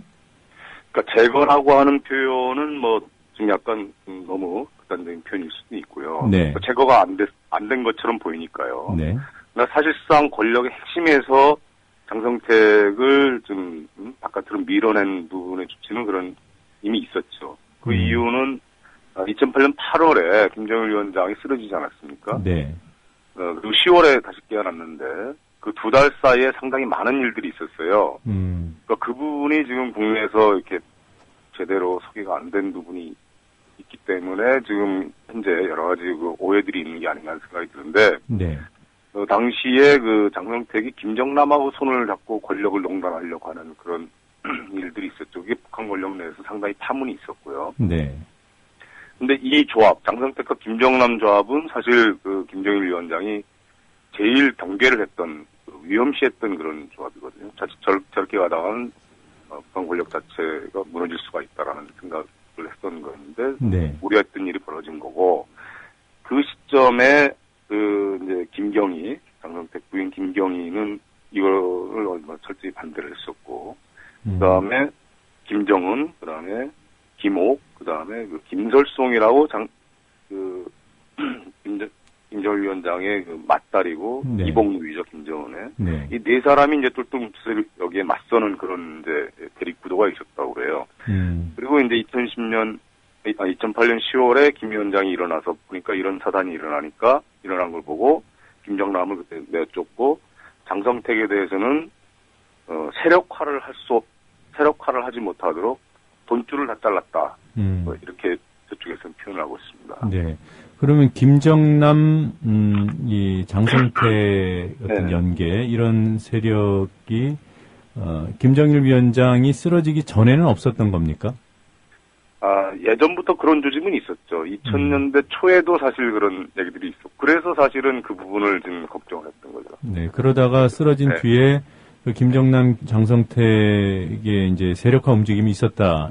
네, 노골적으로 드러난 거죠. 노골적으로 드러났고, 네. 그게 이제 뭐 당이나 이런 쪽에서는 상당히 거기에 대해서 문제 제기한 사람들이 많이 있었던 것 같아요. 지금 그렇게 보시는 게 어떻게 분석입니까? 아니면은, 그와 관련된 사실관계들이 있는 건가요? 그거를 분석으로 할 수 있겠나요? 그러니까 김정남과 장성택이, 김정일 위원장 그 생전에 쓰러졌을 때, 네. 예, 그런 움직임이 있었다는 것이 국내에는 별로 알려지지 않았다 그러셨잖아요. 근데 일부 아는 전문가들도 있어요. 근데 그 북한 정보라는 거는 네. 일종의 그 비대칭성이랄까, 이게 불균등성이 굉장히 강한 곳입니다. 네. 그러니까 어느 한쪽에서 아는 것이 다 아는 것으로 생각하면 안 되죠. 네. 아는 것도 있고 모르는 것도 있고 또 네. 편견치도 있고 이런 상황이거든요. 네. 그런데 이제 그걸 놓고 봤을 때 일정 시점이 지난 상황에서 어느 쪽의 정보, 어떤 정보의 기준으로 봤을 때 현재의 상황을 설명할 수 있는가 하는 그런 지점들이 있지 않습니까? 네. 정보를 다루는 사람 입장에서 그런 걸 보면 되게 우리가 판단할 수가 있죠. 저 얘기가 맞구나. 또는 이쪽은 저 얘기를 모르고 있구나. 뭐 이런 식으로 해서 판단을 해나가는 거죠. 네. 그럼 어쨌든 그 김정일 위원장이 깨어나서요. 네. 그 본인이 의도한 대로 김정남과 장성택의 연결고리를 끊고 장성택의 세력화를 막아내고 이런 것은 성공했다고 보시는 거죠? 그렇죠. 예, 그런 작업을 계속 해왔던 거죠. 네. 그러면 그리고 장성택은 거기에 맞서서 네.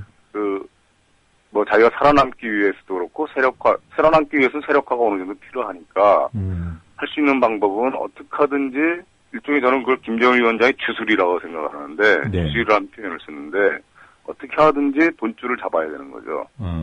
그래서 이제 장성택이 했던 거는 자기가 그나마 유지하고 있던 당 행정부 그리고 당 행정부에서 사실은 그 일종의 돈벌이 기구로 베이징에 주로 나왔던 게 이제 하병투자위원회나 이런 외자유치 기관들이 있거든요. 네. 그런 걸 통해서 어떻게 하든지 외자를 끌어들여갖고 돈을 벌어들이려고 하는 그런 움직임을 계속 해왔던 거죠. 네. 그리고 이제 그런 과정에서 사실은 또 무리를 하게 됐잖아요. 네. 북한 현실에서 외자유치라는 게 지금 당장 쉽지 않은 상황에서 여러 가지 무리수를 두게 되고, 또 그 무리수를 두게 된 걸 또 이 장성택을 또 관찰하고 감시하는 또 이제 주식들은 또 계속 지켜보고 있고. 네. 그게 이제 이번에 피현된 게 12월 13일 날 조선중앙통신에서 이제 장성택에게 사형까지 이제 언급하게 되는 데 있어요. 그 여러 가지 나열된 제목들 있죠. 네. 예, 그걸 보면 대략 그런 과정에서 등장한 것이다라고 볼 수 있을 것 같습니다. 네. 그 김정일 사후에 그 장성택이 혹시라도 다시 세력화를 하려는 그런 시도들을 했나요? 몇 차례 있었던 것 같아요. 아주 내부적으로 은밀하게 있었던 거는 알 수가 없는데, 네. 드러난 부분들이 이제 대표적인 게, 작년 8월에 장성택이 이제 중국을 방문한 적이 있죠. 그때 예. 그 북한의, 지도부 인사로는 상당히 메모드급의 그 대표단을 끌고 왔다, 이렇게 해서 화제가 됐고, 그게 장성택이 위상을 보여주는 것이다라고 국내에서는 다들 이제 인식을 하고 그랬는데, 네. 근데 그때 그 배경이 당시 그 북한 내에서는 상당히 반대를 했었다고 그래요. 당이나 이런 쪽에서는. 지금 그럴 시점이 아니다. 그런데, 당이 이제 우겨갖고, 자기가 가서, 북한이 이제 그때 경제 개발을 하려고 하고, 경제 개선 조치를 하려고 하고 그러지 않았습니까? 예. 거기에 필요한 자금을 중국으로부터 끌어들이겠다. 그걸 하고 갔는데 결과적으로는 그렇게 못 됐죠. 근데 그런 시도가 뭐냐면은, 이 김정은 정권이 이제 출범한 지 얼마 안 돼서 아직 세팅이 완료되지 않은 그런 상황이기 때문에 그런 상황에서 자기가 그런 걸 통해서 자기 입지를 좀 더 공고히 좀 강화하려고 하는 그런 시도로 일단 보여졌던 거죠. 근데 그런 부분들이 예. 권력 내의 장을 견제했던 세력들 입장에서는 저 사람이 계속 그렇게 뭔가 시도를 하는구나라고 이제 봤을 수 있죠. 그것이 이제 실패하고 나서 북한이 이제 작년 말부터 장거리 로켓도 발사하고 금년 네. 2월에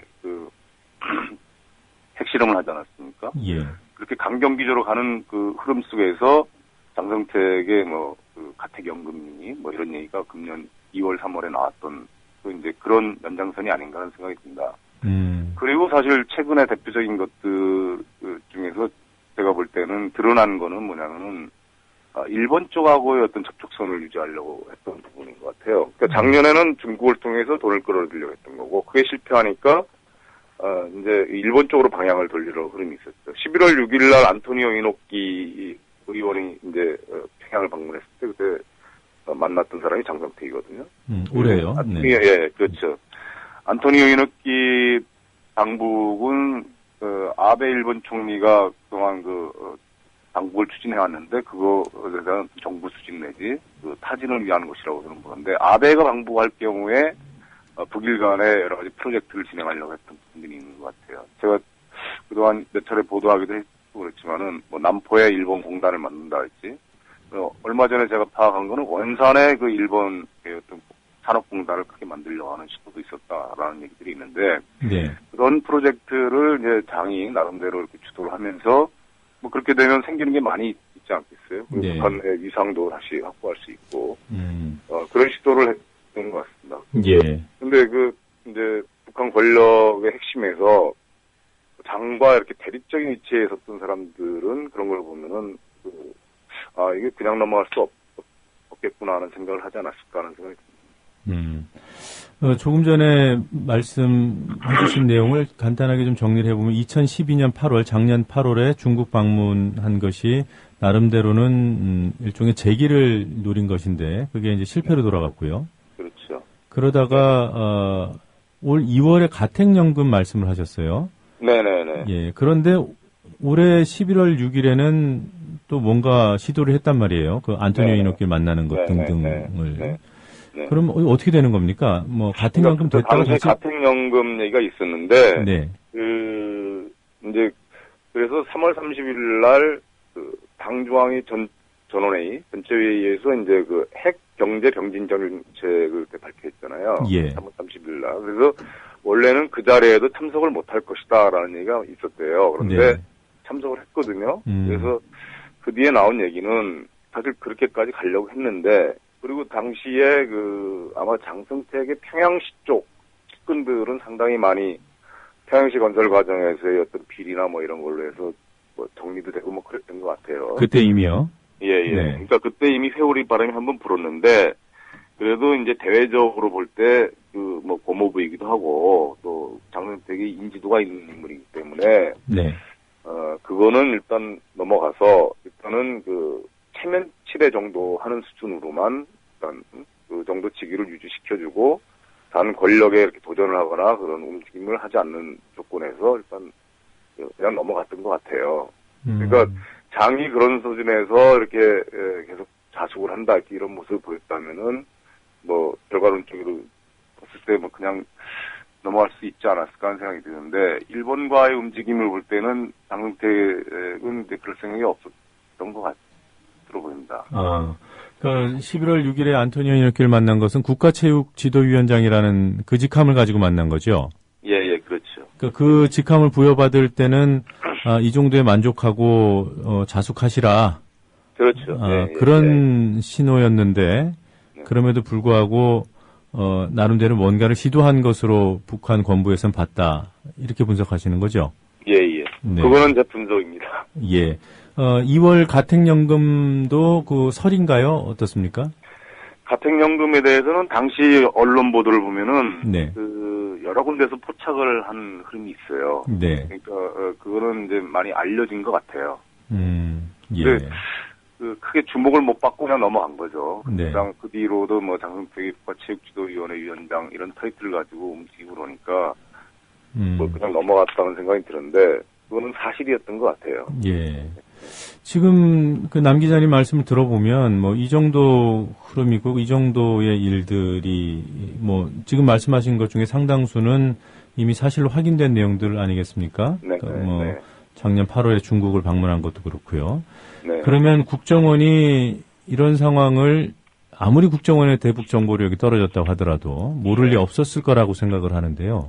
근데 지난 12월 3일에 국정원이 그 국회에 보고할 때는 아까 말씀대로 장성택은 북한 정권의 핵심 사실상 2인자 김정은 정권의 후견인 이런 얘기를 진짜로 했단 말이에요. 네네. 어떤 의미일까요?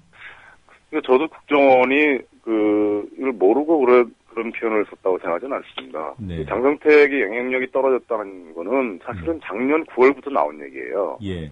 그러니까 작년 8월에 공식적으로 드러난 건 약간 공식적인 아니지만 하여튼 비공식적으로 알려진 건 비트러니 가 이제 들어갔을 때 만났던 인물이 장성택이었고 8월에 또 장성택이 중국에도 등장했고 그러니까 8월까지는 나름대로 영향력을 유지했다라는 게 이제 알려졌는데 9월 이후로는 사실은 장성택은 거의 사라지다시피 했거든요. 네.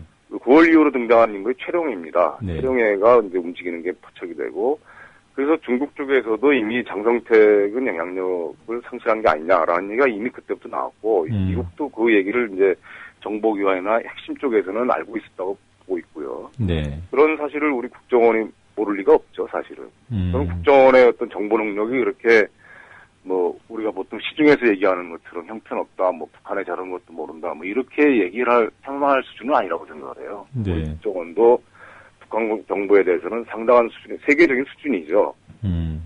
그런데 최근에 지난번 국회에서 그런 발표한 거 왜 장성택을 그렇게 표현했냐라는 것은 여러 가지로 해석할 수 있겠죠. 네. 일단은 그 과정을 다 설명하기가 어려운 부분이 있고요. 네. 일반적으로 장성택에 대해서 알려진 언론은 언론이나 우리 국내 대북 전문가들은 계속 장성택 얘기하면 2인자 후견이 다 해오지 않았습니까? 예. 그런 부분에 대해서 그 사이에 이러이러한 변화가 있었다라는 걸 다 설명하기도 어려운 부분이 있을 테고. 네.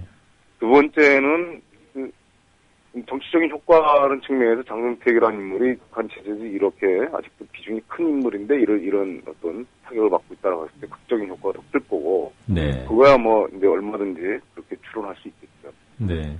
사실 북한 정권의 핵심 권부인 핵심 인사고 2인자여야 뉴스 가치가 커지는 건 맞죠.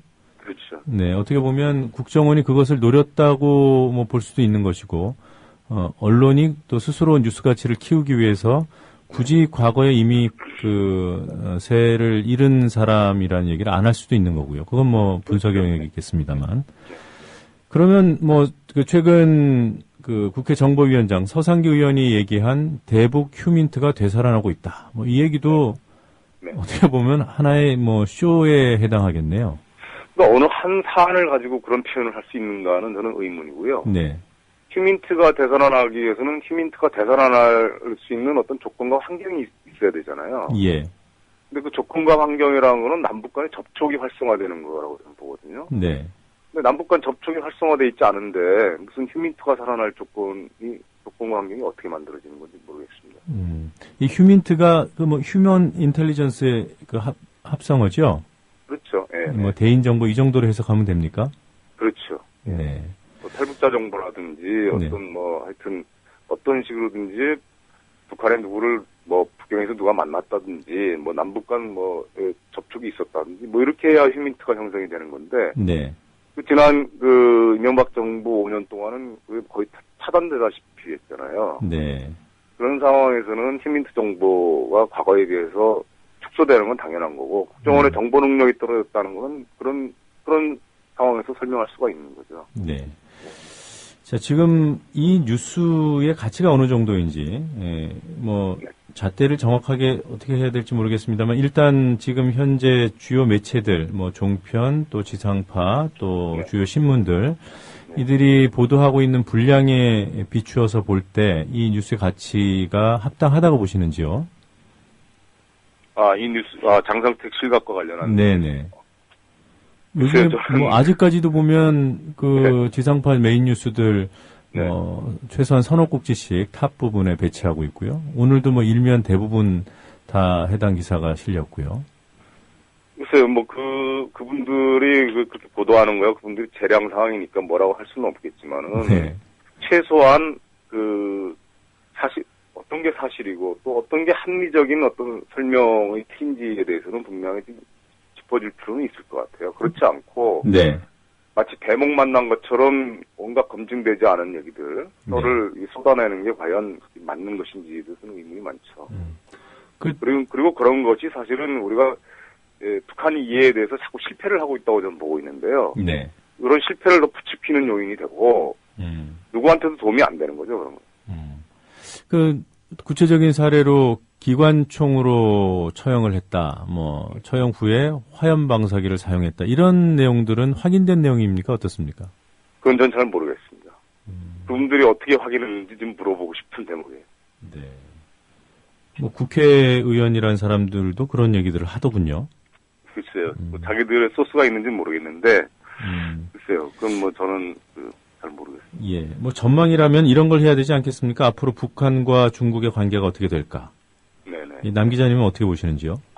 그러니까 아까 제가 말씀드린 것처럼 중국에서는 이미 작년 9월부터 장성택의 영향력이 상당히 떨어졌다라고 지켜봐왔고, 그건 이제 여러 가지 이유들이 있을 겁니다. 중국 쪽이 이제 북쪽에 전하고 싶은 메시지나 뭐 이런 또 흐름들이 있었을 텐데 장쪽 라인을 통했더니 잘 안 되더라. 뭐 이런 것들이 있지 않겠어요. 그리고 특히 금년 2월에 북한이 핵실험을 했는데 그 핵실험 과정에서 장성택 쪽에서 어떤 영향력도 행사하지 못하더라. 이런 게 이제 가장 컸다고 보고. 그 대표적으로 보면은 5월에 북중 관계에서 등장한 인물이 최룡해 아닙니까? 북한의 어떤 특사로 최룡해가 등장했다는 거는 이미 이제 북중 간의 최대 채널이 최룡해로 바뀌었다는 거죠. 장성택은 아니고. 그 다음에 장성택이 그 다음에 움직인 거는 일본과의 채널로 등장을 했어요. 이건 무슨 의미냐면 지금 중일 관계가 이 동북아시아에서 굉장히 안 좋잖아요. 센카쿠를 둘러싸고도 그렇고. 그런데 장성택이 사실은 일본을 등에 업으려고 하는 모습을 보인 걸로 볼 수가 있는 거죠. 중국 쪽에서는 당연히 그러면 장성택은 이제 뭐 반중은 아니더라도 친중은 아니구나. 뭐 이렇게 평가하는 거죠. 그래서 일부에서 자꾸 북중 간의 최대 파이프라인 장성택을 제거함으로써 중국이 굉장히 언짢아할 거라는 등 북중 관계가 이상해질 거라는 이렇게 얘기를 하는 거는 저는 안 맞다고 봅니다. 최근 흐름하고는 전혀 안 맞는 거고요. 오히려 중국 입장에서는 굉장히 좀 요주의 인물로 봤을 수가 있죠. 일본의 아베를 끌어들이는 일에 장이 협조한 것으로 판단할 수 있기 때문에 아베 방북과 시진핑과 김정은 간의 어떤 정상회담 이거는 사실 양국이 그동안 경쟁 관계에 있었던 일이거든요. 근데 그거를 장이 일본 쪽을 도와주는 걸로 보실 수 있기 때문에 중국 입장에서는 결코 반가운 일이 아니었죠. 그래서 북중 관계에 큰 영향이 있으려고 저는 보지 않고요. 그렇습니다. 예. 자, 잘 알겠습니다. 오늘 이런 시각에 오랫동안 인터뷰 응해 주셔서 고맙습니다. 네, 고맙습니다. 네, 지금까지 시사인 남문희 대기자였습니다. 더불어 행복한 세상. 더불어 행복한 세상. 국민 TV.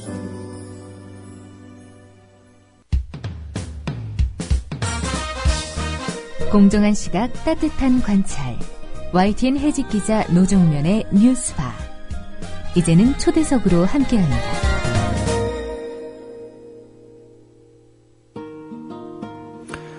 안녕하지 못한 청춘들이 안녕하지 못한 속내를 털어놓기 시작했습니다.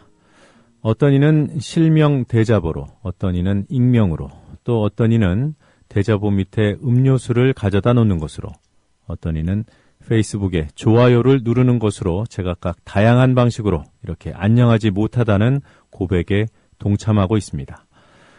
들불이라는 표현이 적절해 보입니다. 불씨는 한 대학생의 2장짜리 대자보였습니다. 대자보 안녕들 하십니까를 써붙인 고려대 주현우 학생 전화 연결해 보겠습니다. 안녕하세요. 네, 안녕하세요. 네, 주현우 학생이시죠? 예, 맞습니다. 네. 페이스북 여기 네. 좋아요 누르는 분들 지금 몇 분 정도인지 혹시 확인하셨어요? 20만이 넘었거든요. 네, 제가 지금 페이스북 열어놓고 있는데 21만 3,243명입니다. 네, 그 사이 더 늘었네요. 네, 뭐 거의 시간당 1,000에서 2,000씩 늘고 있어요. 이게 사실 기하급수적으로 계속 올라가고 있어서요. 네. 대자보를 붙이게 된 뭐라고 할까요? 뭐 결정적인 계기라고 해야 할까요? 어떤 계기가 있었습니까?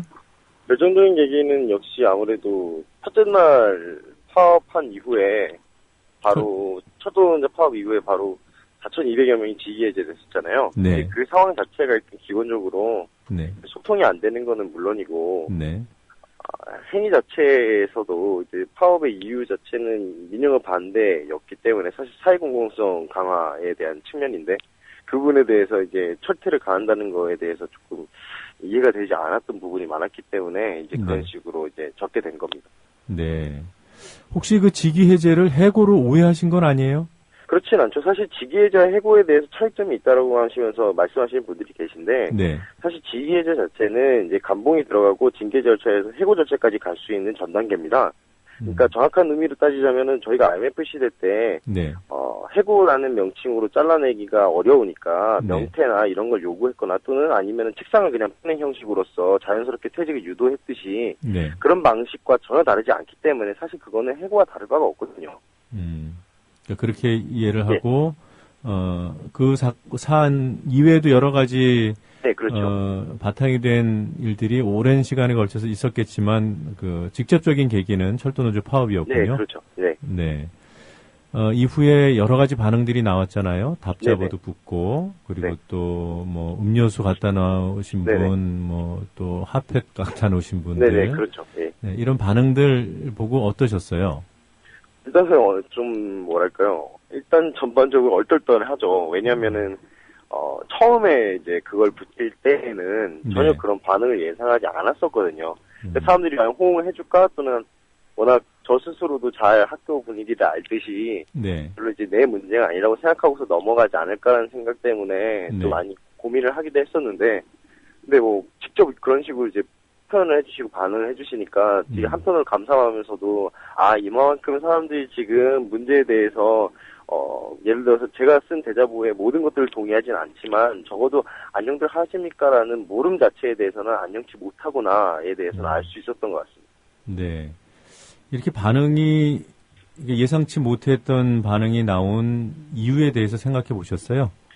이유는 아무래도 좀 복합적이면서 폭넓을 것 같아요. 왜냐면은 저희가 페이지가 21만 방금 전에 말씀해 주셨듯이 그렇게 좋아요가 늘었는데 메시지 수도 만만치가 않거든요, 사실. 어떤 메시지입니까?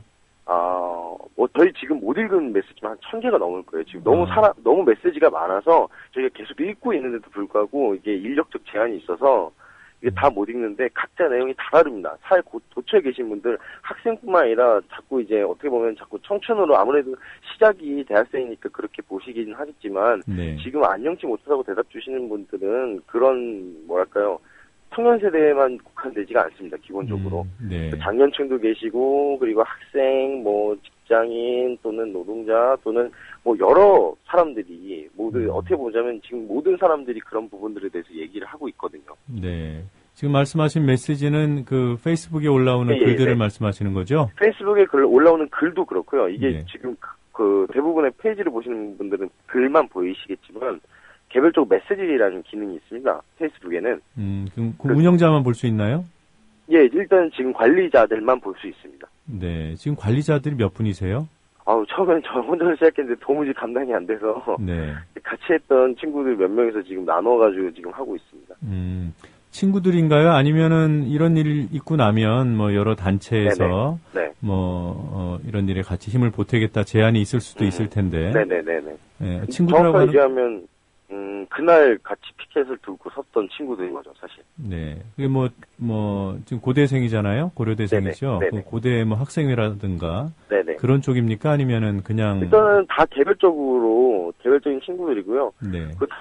그 친구들 중에서는 제가 생전 처음 본 친구들도 있고, 처음 알게 된 사람들도 있었어요. 근데 이제 10시간 동안 이제 오도오도 떨면서 들고 있으니까 서로 돈독해지는 부분도 있고, 그렇게 돼서 사실 다 의견도 맞고 그렇게 해서 지금 같이 하고 있습니다. 네, 그렇군요. 자, 일부 언론에서 네네. 우리 주현우 학생의 네네. 당적, 네네. 과거에 네네. 당과 관련해서 무슨 활동을 했다 이런 식으로 네. 보도를 했던데 네네. 어떻습니까? 그 보도가 사실인가요? 보도는 사실입니다. 명확하게 사실이긴 한데, 근데 문제는 저는 그 보도 자체가 아주 명확하게 저희가 지금 안용하지 못한 이유에 대해서 드러내준다고 생각을 하고요. 그러니까 무엇보다도 이런 거죠. 사람들이 글의 내용을 보고 이제 글쓴이를 보고 온 게 아닙니다. 네. 아니, 연대하십니까라는 물음에 반응해서 나온 거지, 결코 이제 제가 뭐 어떻게 뭐 해서 그래서 조직적으로 뭐가 붙고 이런 게 아니기 때문에 네. 그걸 밝혀낼 수 있으면 밝혀보시는 게 오히려 나을 것이고 그렇지 않다라는 게 명백히 드러날 것이기 때문에 네. 오히려 그런 반응들은 지금 안녕들 하시냐는 자기 스스로의 물음을 막으려는 시도인 거죠, 전부 다. 네. 제가 그럼 한번 좀 확인을 해보죠. 예. 어느 당의 당원이신데 조선일보는 네. 진보신당 당원이라고 했어요. 네네. 어느 당 당원이신가요? 예, 맞습니다. 진보신당은 이제 네네. 없어졌잖아요. 그게 당명이 바뀐 거죠. 노동당 당명만 당원이시군요. 바뀐 거죠. 예, 네네. 네. 그럼 당원 입장에서 그러니까 당의 일을 한다고 생각하고 대자보를 붙이셨어요? 아니면 개인적인 차원에서? 그렇지가 않은 게 제 네. 페이스북을 저랑 잘 알고 있는 잘 아시는 분들은 이미 알고 계신 내용이지만 네. 그렇게 뭐 이렇게 돈독한 관계가 아닙니다. 그래서 좀 소원한 관계이기도 하고 그래서 사실 이거는 개별적으로 그냥 제가 욱해서 적은 거기 때문에 그럼 뭐 의도가 거의 없고요. 거의 없다라는 건 아예 없죠. 그러니까 당과는 지금 예. 좀 소원한 관계시라고요. 네. 네. 그러니까 뭐 적어도 뭐 소원한 것을 제가 여쭤본 건 아니고. 그렇죠. 당 차원의 일은 아니다. 네. 아니 완전히 그렇지가 못하는 게 네. 연락을 안 한 지 꽤 됐기 때문에. 예, 알겠습니다. 나이가 대학생 치고는 좀 많은 거죠? 네, 왜냐하면 복학하고 지금 이제 취업 준비이기 때문에. 예, 보통 얘기하는 학번으로는 몇 학번이신가요? 보통 얘기하는 학번은 08입니다. 2008년도 입학을 네, 하셨군요. 네. 고려대학교 경영학과에 재학 네, 중이시고 네, 올해 졸업반이신가요? 이제 졸업해야 됩니다. 예. 지금 저희가 알기로는 만 27세. 네네네. 예. 만 27세 병역을 치른 그런 대학생. 네. 지금 재학 중인 것. 네. 평범한가요? 아니면 몇 년? 저 같은 사람들이 되게 많죠. 계산을 해보면은 네. 지금 특별히 취업 때문에 네네. 남들보다 더 고생을 한 그런 나이는 아닌 거죠. 근데 준비하고 있는 과정인 거죠. 되게 제 친구들이 제 또래들이 거의 다 작년부터 해서 이제 슬슬 이제 입사를 한 친구들이 있는 와중이고, 네. 안 돼가지고 계속 공부하는 친구들도 있고, 예, 네. 그렇긴 합니다. 네, 알겠습니다. 지금 이 반응들을 보면은 제가 깜짝 놀랐던 것이 네네. 어린 학생들이 많아요. 그러니까 어린 학생들만 있진 않습니다. 예, 그러니까 특히 많다는 게 아니라 어린 학생들도 많더군요. 예, 네네네. 사실 제 딸이 중학생들이 있는데요. 네네. 그 아이들이 알더군요. 아, 그런가요? 네. 네. 예, 물론 이 방식이 아무래도 기존에 같은 얘기를 하더라도 네네. 기성세대 방식으로는 학생들이 반응하기 좀 어려운데 네네. 이 안녕들 하십니까라는 작게는 그 문체 네네. 그리고 표현 방식 그러나 이제 이 안에 들어있는 내용이 공감을 얻었겠지만 어떻게 보십니까? 특별히 어린아이들한테까지 영향을 미칠 만큼 네. 뭔가 특별한 장치가 있었지 않았을까라는 생각도 해보게 돼요. 저는 기본적으로 쓸 때는 그런 생각이 전혀 없었고. 전혀 안 하셨고요. 네. 왜냐면은 그 붙이는 곳이 대학교잖아요. 네. 그걸 누가 찍어서 올린다고 생각을 하고 붙였겠어요, 기본적으로. 왔다 갔다 하는 친구는 다 대학생들인데. 네. 근데 그렇게 반응한 이유는 다른 게 아니겠죠. 거기서 묻는 물음 자체가 저는 가장 중요하다고 생각을 해요. 21만 명 가까이가 좋아요를 누르고 공유를 하는 이유는 다른 게 아닌 거고, 그 물음 자체에서 자유로울 수 있는 사람이 그렇게 많지 않다라는 거죠. 오히려 그게 그대로 들어가는 게 아닐까 싶어요. 오히려 지금 학생들 같으면은 점점 더 소위 말하는 진학이라든가 이런 부분들이 더 어려워지고 꼬이고 좀 그런 부분들이 있잖아요, 명확하게. 그런 게 그냥 드러난 게 아닐까. 자기들도 답답하고 이런데 그런 것들을 답답하면 어떻게 해소해야 될지에 대해서 모르는 상황에서 저는 이제 스스로 물음을 던지는 것부터 시작해야 된다라고 얘기를 했기 때문에 그 물음에 답을 한 게 아니겠나. 네, 그렇게 생각합니다. 네. 그 유명 아이돌 그룹 소속인 연예인도 뭐라고 할까, 이 취지에 공감하는 그런 뭐라고 할까요? 행동을 하셨던데 그 사실도 알고 계신가요? 전 전에 들었습니다. 네, 알겠습니다. 학교의 교수님들 반응은 어떻던가요?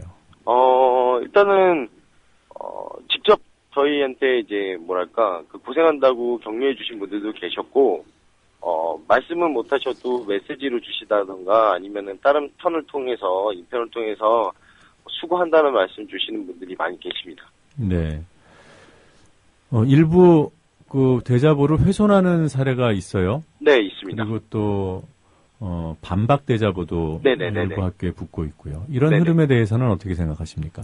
전 나눠서 봐야 된다고 생각을 하는데요. 일단은 기본적으로 반대 대자보가 붙는 건 매우 저는 올바른 현상이라고 생각을 합니다. 그러니까 오히려 지금 이제 소위 말하는 소통 창구가 열린 거고요. 대화라는 것이 가능해진 거죠, 말 그대로.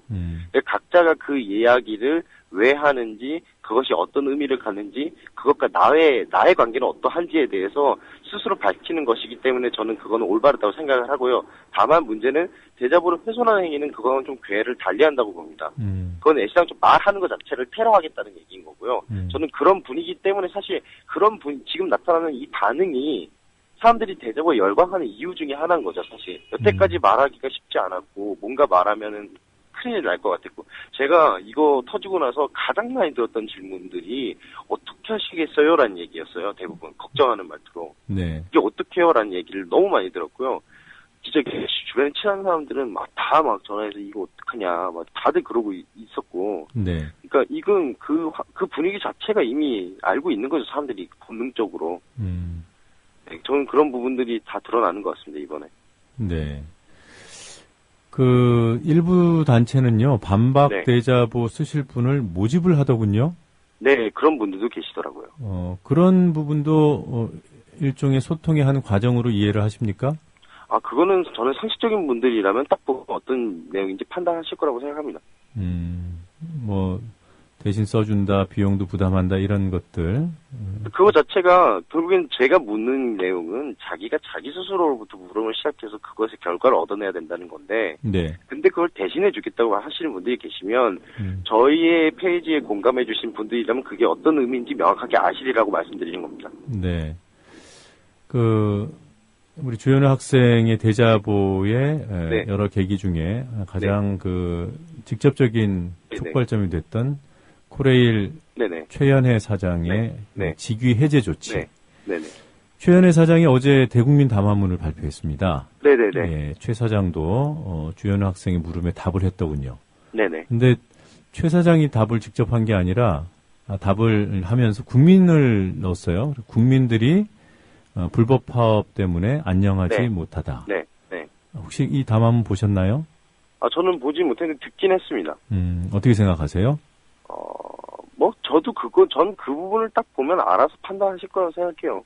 그렇게 대답을 한다라는 거에 대해서 정말 국민들이 그런지를 판단하는 과정이 되지 않을까라고 생각합니다. 네. 정말 그러하신지, 정말 그것 때문인지 아닌지 명백하게 명명백백하게 이제 점점 더 드러날 거라고 생각을 하고요. 네. 그리고 이 물음들은 사실상 제가 묻는 건 사실 누가 얘기해 주는 거, 예를 들어서 누가 이건 이렇고 저렇고 또는 이래야 된다라고 이야기하는 걸 떠나서 내가 스스로를 돌아봤을 때 철도뿐만 아니라 모든 나의 삶에서 안녕하지 못한 이유가 있다면은 그게 뭐로부터 출발하고 어떻게 해야 되는지를 고민해야 한다는 이야기이기 때문에 네. 당연히 그런 부분들에서 제가 어떻게 생각하는 거는 전 안 될 생각은 있습니다. 네. 근데 그게 중요한 게 아니고 다른 사람들이 그 부분에 대해서 파악하기 시작할 거라는 거죠. 네. 네. 네, 그렇군요. 서울역 나들이 다녀오셨죠? 아, 네네네. 네. 몇 명이나 동참하셨습니까?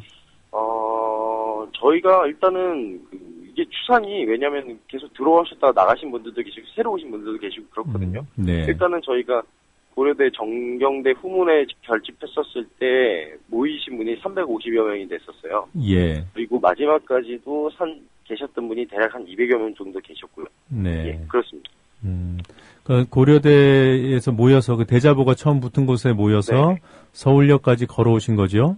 아, 그건 그렇진 않고요. 왜냐하면 그날 좀 악천후였습니다. 기후가. 네. 기후가 악천후, 눈이 너무 많이 왔고, 그러니까 소위 말하는 이제 사고가 날 수 있는 가능성도 만만치 않아서 네. 일단은 이건 뭐 최대한 저희는 이제 불편이라든가 이런 것들에 대해서 좀 고민을 해서 그런 부분들은 일단은 지하철로 이동하는 게 낫지 않겠나 해서 이동할 수 있는 구간들은 지하철로 이동을 해서 움직였고요. 네. 예, 그리고 저희가 사실 이제 바로 서울역으로 간 게 아니라 시청에 그 밀양 송전탑 분향소가 있습니다. 네. 거기를 잠깐 들렸다가 오는 방식을 하기도 했고요. 네.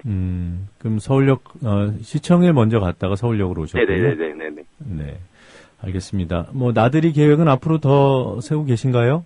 네, 저는 이제 계획을 이런 거 많이 물어보시긴 하는데, 저는 이제부터는 이게 알아서 돌아가기 시작할 겁니다. 그러니까, 어떤 얘기냐면, 저는 이미 자발적으로 지금 많은 것들이 생겼다고 생각을 하거든요. 네. 대학뿐만 아니라 자발적으로 만들고 사람들이 모이고 있다라는 얘기를 들었어요. 네. 그러니까 저는 그걸 원했거든요, 정확하게 얘기하면.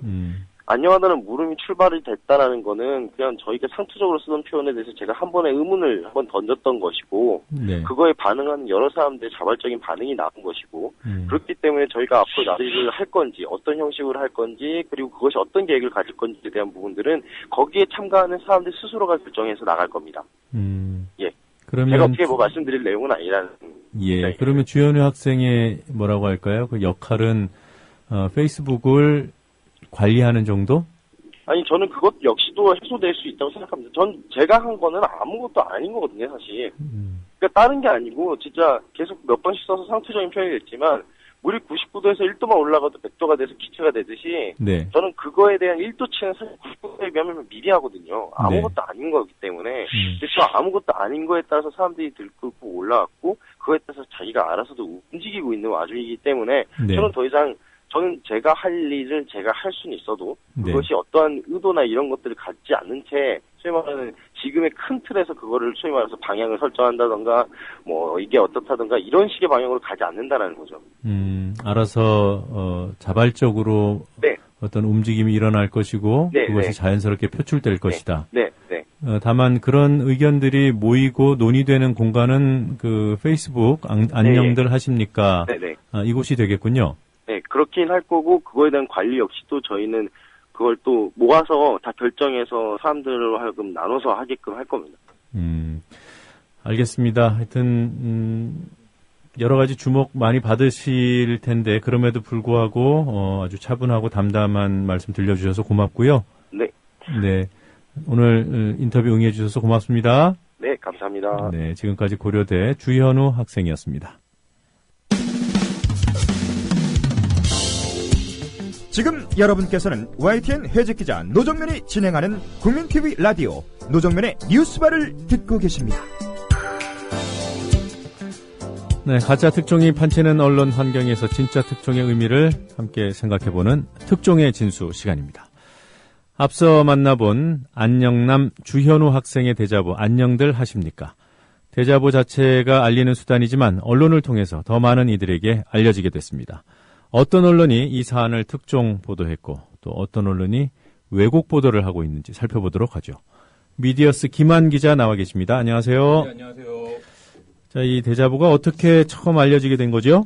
네, 그 첫 보도는 오마이뉴스 보도였습니다. 지난 11일 저녁에 올라온 보도였는데요. 그 사람이 죽어가는데 어찌 다들 이리 안녕하신 건지라는 제목으로 그 말씀하신 주연우 학생 인터뷰를 포함해서 이런 대자보가 붙었고, 그다음에 그 4시간도 채 되기 전에 500회 이상 공유가 되고 250명이 좋아요를 눌렀다, 이런 이제 내용으로 해서 온라인상에서 폭발적인 반응을 얻고 있고,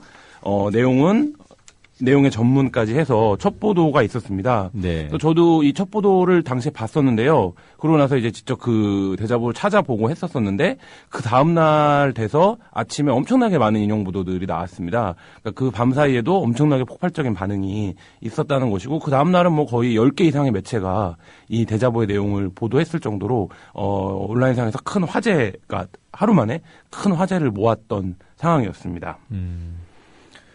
그 바로 이어서 보도한 매체들이 10여 개라고 말씀하셨는데요. 네. 거기에 뭐 어떤 언론들이 포함되어 있죠? 뭐 경향, 뭐 아시아투데이, 노컷, 뭐 이런 매체들, 그다음에 인터넷 주요 매체들, 뭐 이런 매체들이 다 이 대자보 내용을 안녕들 하십니까라는 내용을 보도를 했고, 그거는 결국에는 뭐 여러 가지 이유가 있겠지만 이 대자보 내용이 크게 어렵거나 뭐 분석적이거나 이런 것은 아닙니다. 근데 어쨌든 이 대자보의 제목과 이 대자보가 던지는 문제의식이라는 것이 언론들에게 어떤 그 좀 성찰의 지점과 뭐 이런 좀 이렇게 그 읽는 사람들에게도 감정이입의 지점이 있었기 때문에 좀 이렇게 하루 만에 폭발적인 반응이 있지 않았나, 이런 생각이 듭니다. 네. 그러니까 초기의 반응, 또 뭐 주요하게는 먼저 그 대자보의 내용, 이것들이 보도가 됐을 텐데요. 관심이 점점 커지면서 관련 보도 역시 다양해졌을 것 같아요. 네, 그렇습니다. 그래서 이제 그 이른바 이제 답자보들이 줄을 이었는데요. 네. 서울시내 뭐 제가 다 확인을 하지 않았지만 뭐 한양대, 성공회대, 서울시립대, 뭐 연세대 이런 학교들에서 이제 답자보가 있었습니다. 그래서 다양한 답자보들이 있고, 이제 이게 원문이 화제가 되면서 어떤 학교에서 답자보가 나왔다, 이런 것들도 이제 그 기사화가 됐고요. 그리고 뭐 제일 구체적인 것은 지난 주말에 이제 이 그 안녕을 묻는 사람들이라고 이제 부르기도 하던데, 그분들이 이제 집회에 직접 참여를 해서 그 거리 행진을 하기도 했고요. 페이스북이나 트위터에서는 엄청나게 많은 그 공유와 뭐 그 단멘션 같은 것들이 줄을 이었습니다. 네. 그리고 이제 결정적으로 그 샤이니의 그 아이돌 그룹인 샤이니의 종현이 그 안녕들 하십니까의 열풍에 동참하면서 뭐 그 자기 프로필이랑 사진 이런 걸 교체하면서 뭐 그 다름은 차별이 아니라 차이여야 한다, 뭐 이런 취지의 글을 올려서 엄청 화제가 됐었고, 이 과정에 일베들이 이제 이 대자보를 찢는 인증샷들을 올리면서 그 또 논란이 됐었고, 그리고 이제 그 샤이니 팬들이라고 하죠. 이 SM의 그 팬덤도 만만치 않은데요. 그래서 일베를 비판하면서 그 뭐 제가 보기엔 온라인상에서 가장 행동력이 좋은 두 집단이라고 봐도 좋을 것 같은데, 이 일베러들과 그 SM 팬들이 좀 뭐 이렇게 온라인상에서 이렇게 논쟁을 벌이는 모습들도 좀 연출이 되고 그랬습니다. 네. 자, 샤이니 종현 같은 경우에 그 프로필 사진 바꾼 것이 그 성소수자 한 분이 올린 그 일종의 답자보, 네네. 그것을 실었던 거죠? 네, 그렇습니다. 네.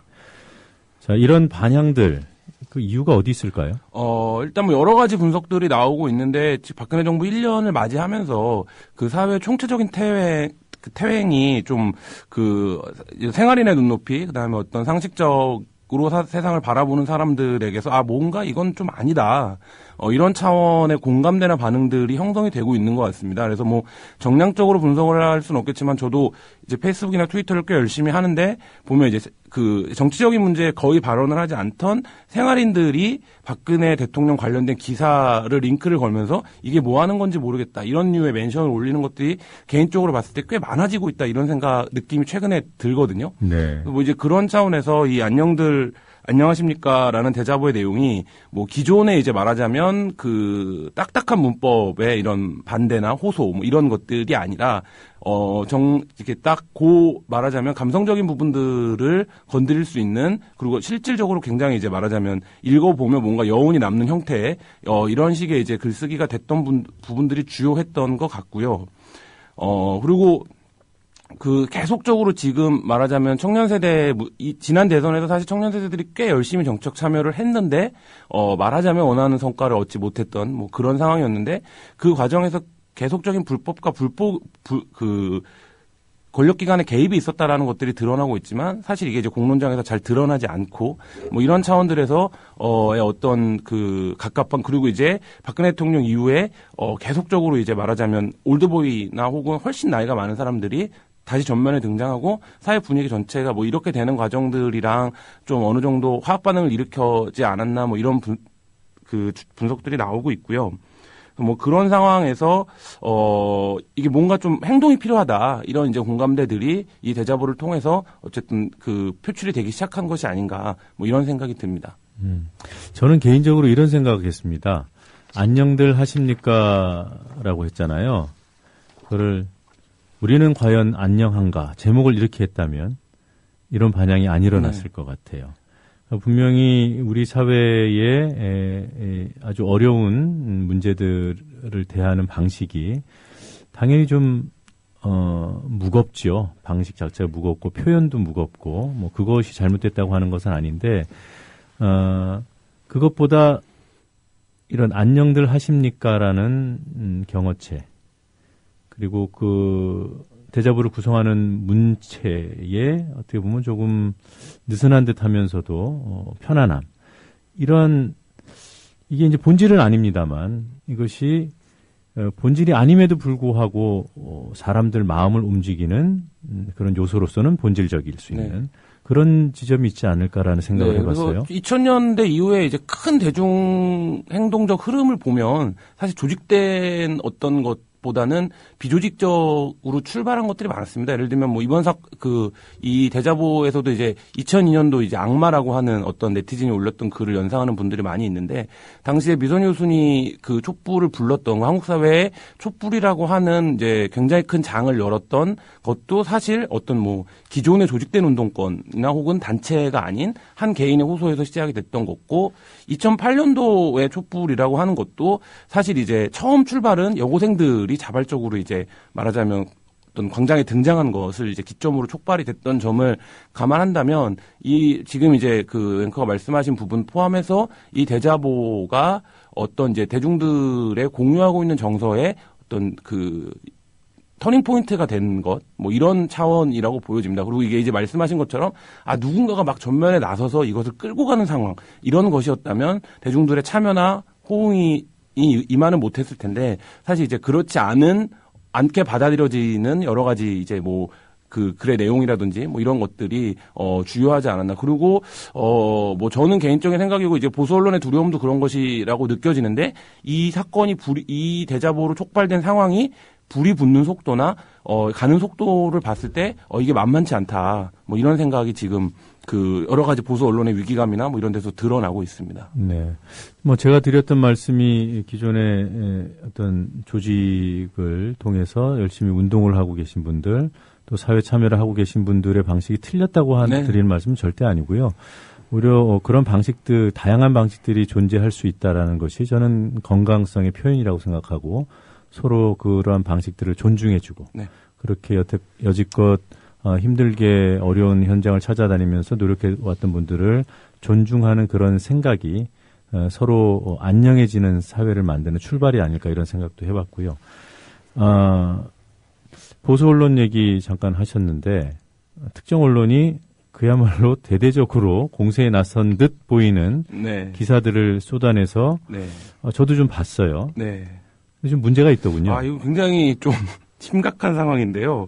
언론계에서는 어뷰징 익명 기사라고 부르기도 하는데요. 그 어뷰징이 이제 본인 계정이 아닌 부계정이나 다중 계정을 통해서 이제 부당하게 이익을 챙기는 행위를 말합니다. 언론에서 어뷰징 기사라고 하면 이제 이른바 바이라인, 그러니까 기사를 쓴 사람의 이름이 없고 계속해서 비슷한 내용을 조금씩만 바꿔갖고 포털에 재송고를 하는 형태의 기사들을 이제 어뷰징 기사, 어뷰징 익명 기사라고 이제 부르는데요.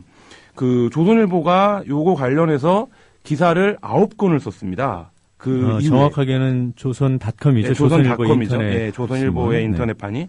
그래서 뭐 그 제목들을 보시면 안녕하십니까 시위대 실체 없는 철도 민영화 반대하며 거리로 대학은 감성의 전당 안녕하십니까 시위대 추진되지도 않는 철도 민영화 반대한다며 점점점 안녕들 하십니까 논리도 팩트도 부실한데 집회 먼저 안녕들 하십니까 시위대 실체 없는 철도 민영화에 반대한다며 서울역으로 안녕들 하십니까 고려대 대자보 진보신당 당원의 일방적 선동문이 뜬 까닭은 뭐 등등등 해갖고 9개의 엇비슷한 기사들을 썼습니다. 이 기사들은 그 컨트롤 C 컨트롤 V라고 이제 하는 이제 일반적인 백기기 기사의 전형적인데 이 9개의 기사 내용이 대체로 대동소이합니다. 그리고 이제 여기서 추가적으로 발굴된 내용은 뭐 이 글을 쓴 사람이 진보신당의 학생당원이다.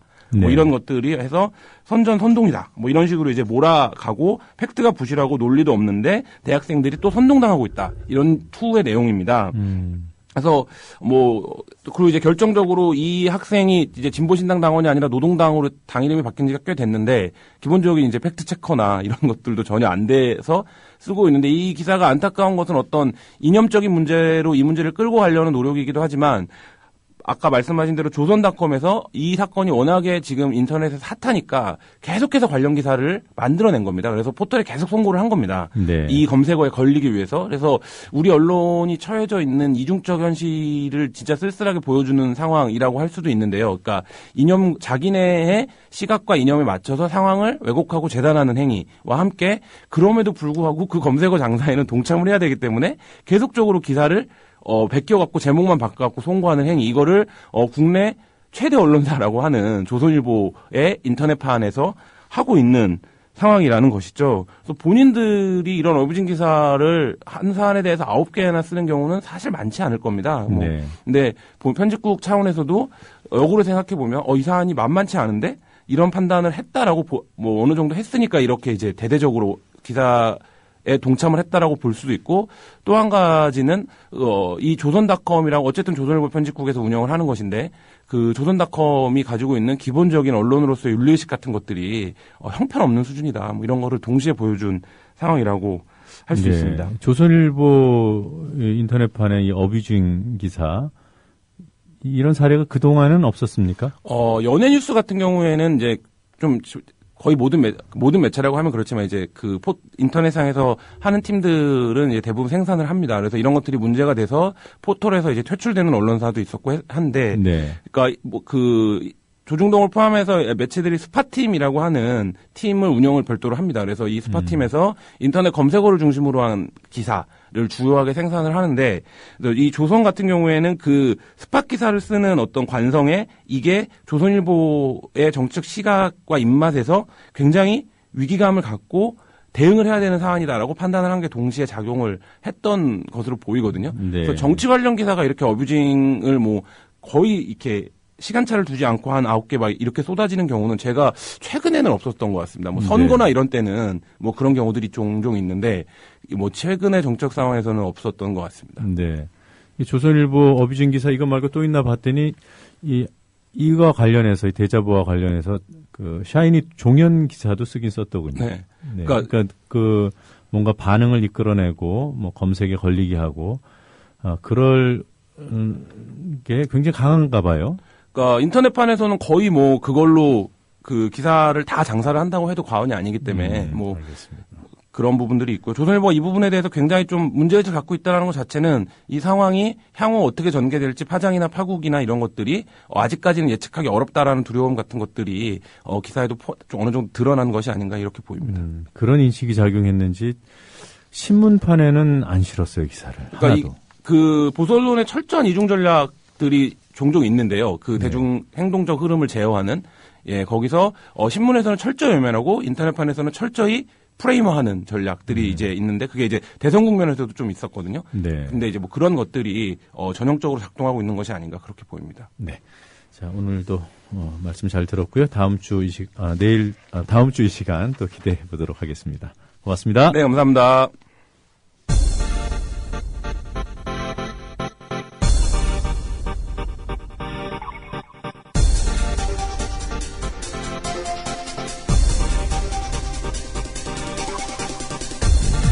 네, 오늘 퀴즈는 북한 장성택 처형 이유를 묻는 퀴즈였습니다. 정답은 4번 일어나서 박수를 건성건성 쳤다 였습니다.